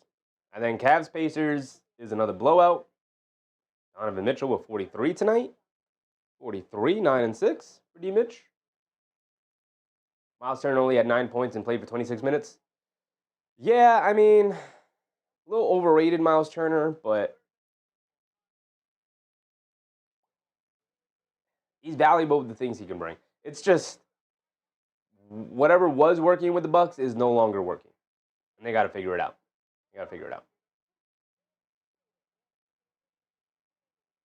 Rockets Jazz is going on.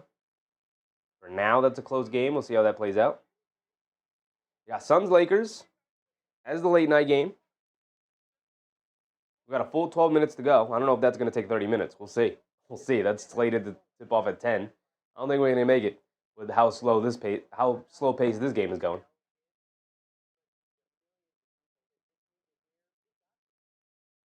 And then obviously we saw Pistons take down the Hawks, and then the Wizards somehow managed to take down Giannis and the Bucks. Giannis, what are you doing, brother? What are you doing? What did you do tonight, Giannis?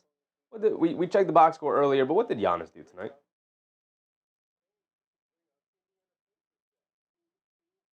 Giannis in 32 minutes had 26 points, 7 rebounds, and 4 assists. He'll go off against the Knicks, though, earlier in the year and make sure he wins that game. But you're not going to make sure you beat the Washington Wizards, man? Come on. Come on, Giannis. Come on, brother. I know you're getting older, but come on, man. You're 9-13. Your team is 9-13 now. You are outside of the play-in race. You may not even make the play-in, my man. Refresh the standings.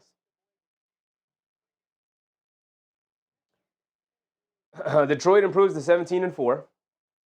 New York right behind them at 13-6, followed by Toronto and Miami, 14-7, 13-7 respectively. The thing I look at this early in the year, and normally as the year goes on as well, I don't look at the games back. So the games back tells you how many games back you are of the team above you. Normally it tracks the top team. So the Knicks and the Raptors are both 3 games back of the Detroit Pistons for the first seed, right? And the Miami Heat are 3.5, the Orlando Magic are 4.5, yada yada yada, so on and so on. I don't normally look at this. It's good to know. It's good to know. Important thing to know. I don't normally look at this though. What I normally look at is the loss column. Where are you in regards to the loss column? Because the reason why I don't look at games back is because teams have played different amounts of games.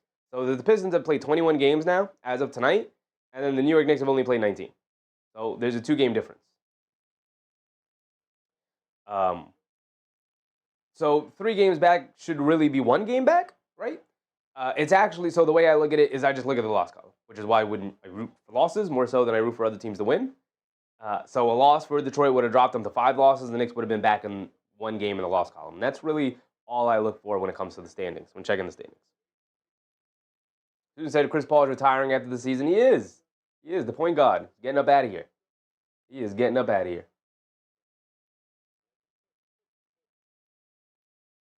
So the Magic have taken the lead. Anthony Black got an and 1. Misses the free throw, but Noah Penda with the offensive rebound. I think gets a jump ball with Giddey.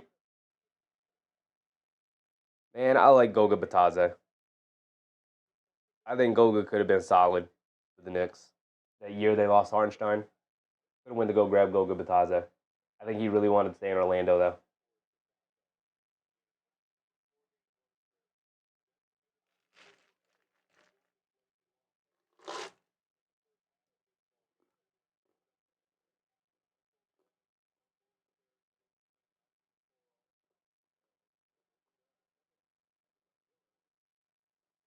Nuggets starting to run away with it.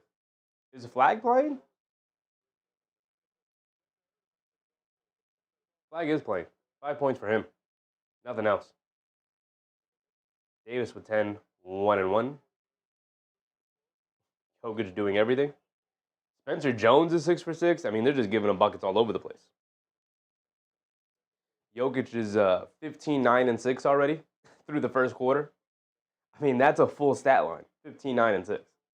He's got that at the end of 1. He's looking like Josh Hart out there. He's doing his best Josh Hart impression.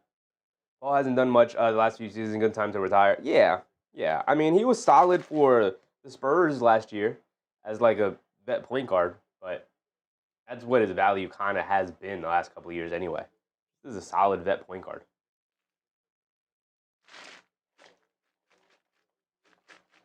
Time to go. Who knows? Maybe he'll try and step into coaching. Maybe he'll just go be with his family. Maybe he'll try his hand at TV and broadcasting. Who knows? I do expect him to stick around though. Guys like him tend to stick around the NBA.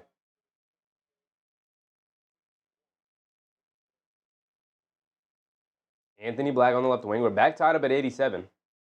Giddey dancing with it. Kicks it out to, not Giddey dancing with it, Giddey defending. Kick it out to Penda. His three-point shot halfway down, but he can't get it to stay.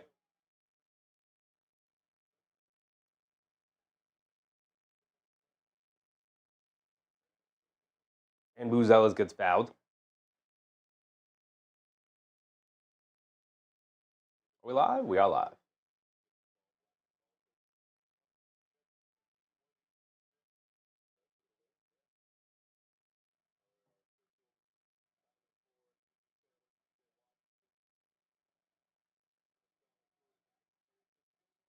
The Sunmu gets fouled by Bane. He's going to go to the foul line with 2 free throws.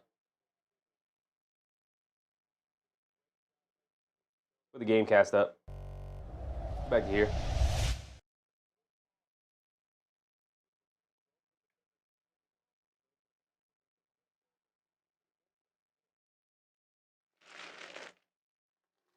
Leave Giannis alone. He just came back from injury. But April, get it done. It's another first round. If they even make it, yeah, I mean, time's winding down, man. Time's winding down.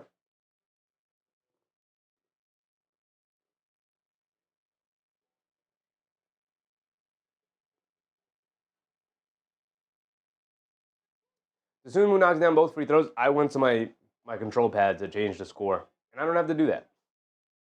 I don't have it set up. I should have had it set up, but I didn't have the time. Buzelis with a block, out to Bane. Cross score out to Bataze. Hands it off to Jones. Coming to his left. Takes it out to Penda. Now Penda puts up the 3, and Penda knocks down the 3. Noah Penda, man. Huge addition for the Magic here. Good draft pick. Giddey draws the foul. Going to go to the foul line for 2.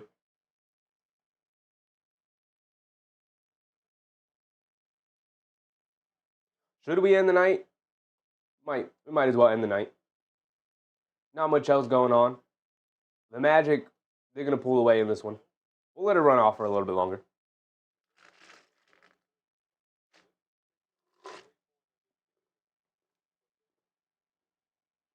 I'm trying to go get something to eat. Giddey knocked down his free throw. Again, I went to the control pad, and I don't have that set up. So.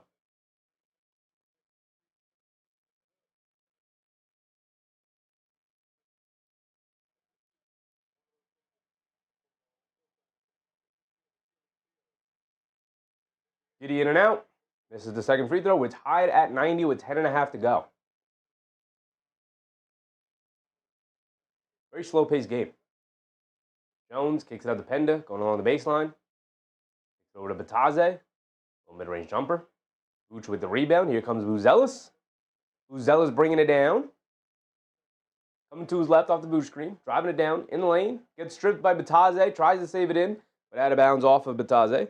Should have let it go out of bounds. It was off of Buzelis' arm.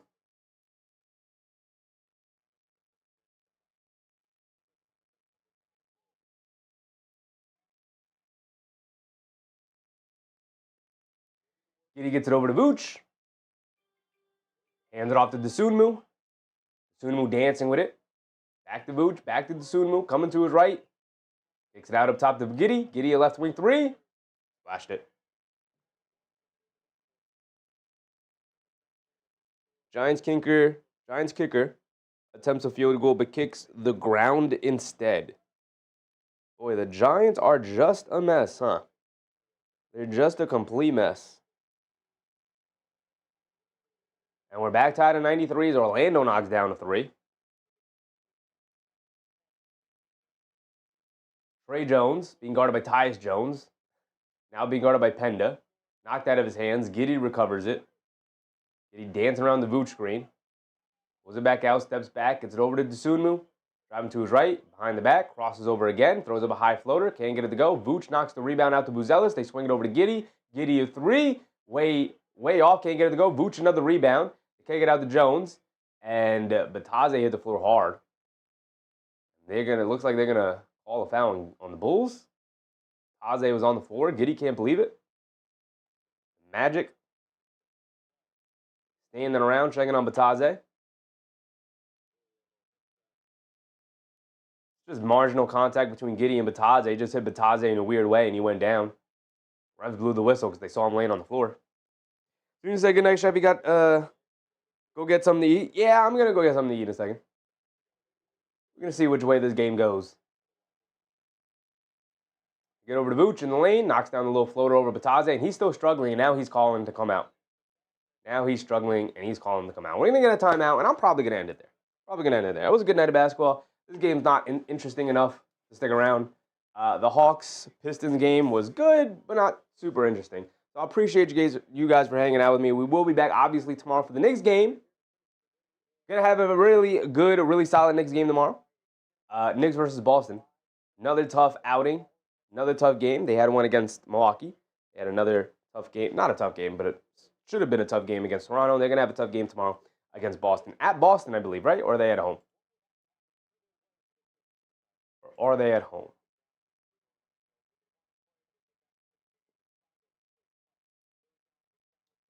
It is at Boston, so it is a road game. Tough game at Boston. Whew. Okay. So I appreciate you guys. Thanks for hanging out with me. I'll catch you tomorrow. Remember, brush your teeth before bed. Shout out to all the channel members, of course, every single time. My man Nixon NYC was added yesterday. Thank you guys for hanging out with me. Catch you on the next one. Remember to brush your teeth before bed, stay hydrated, and get a good night's sleep. Good night, everybody. Bye.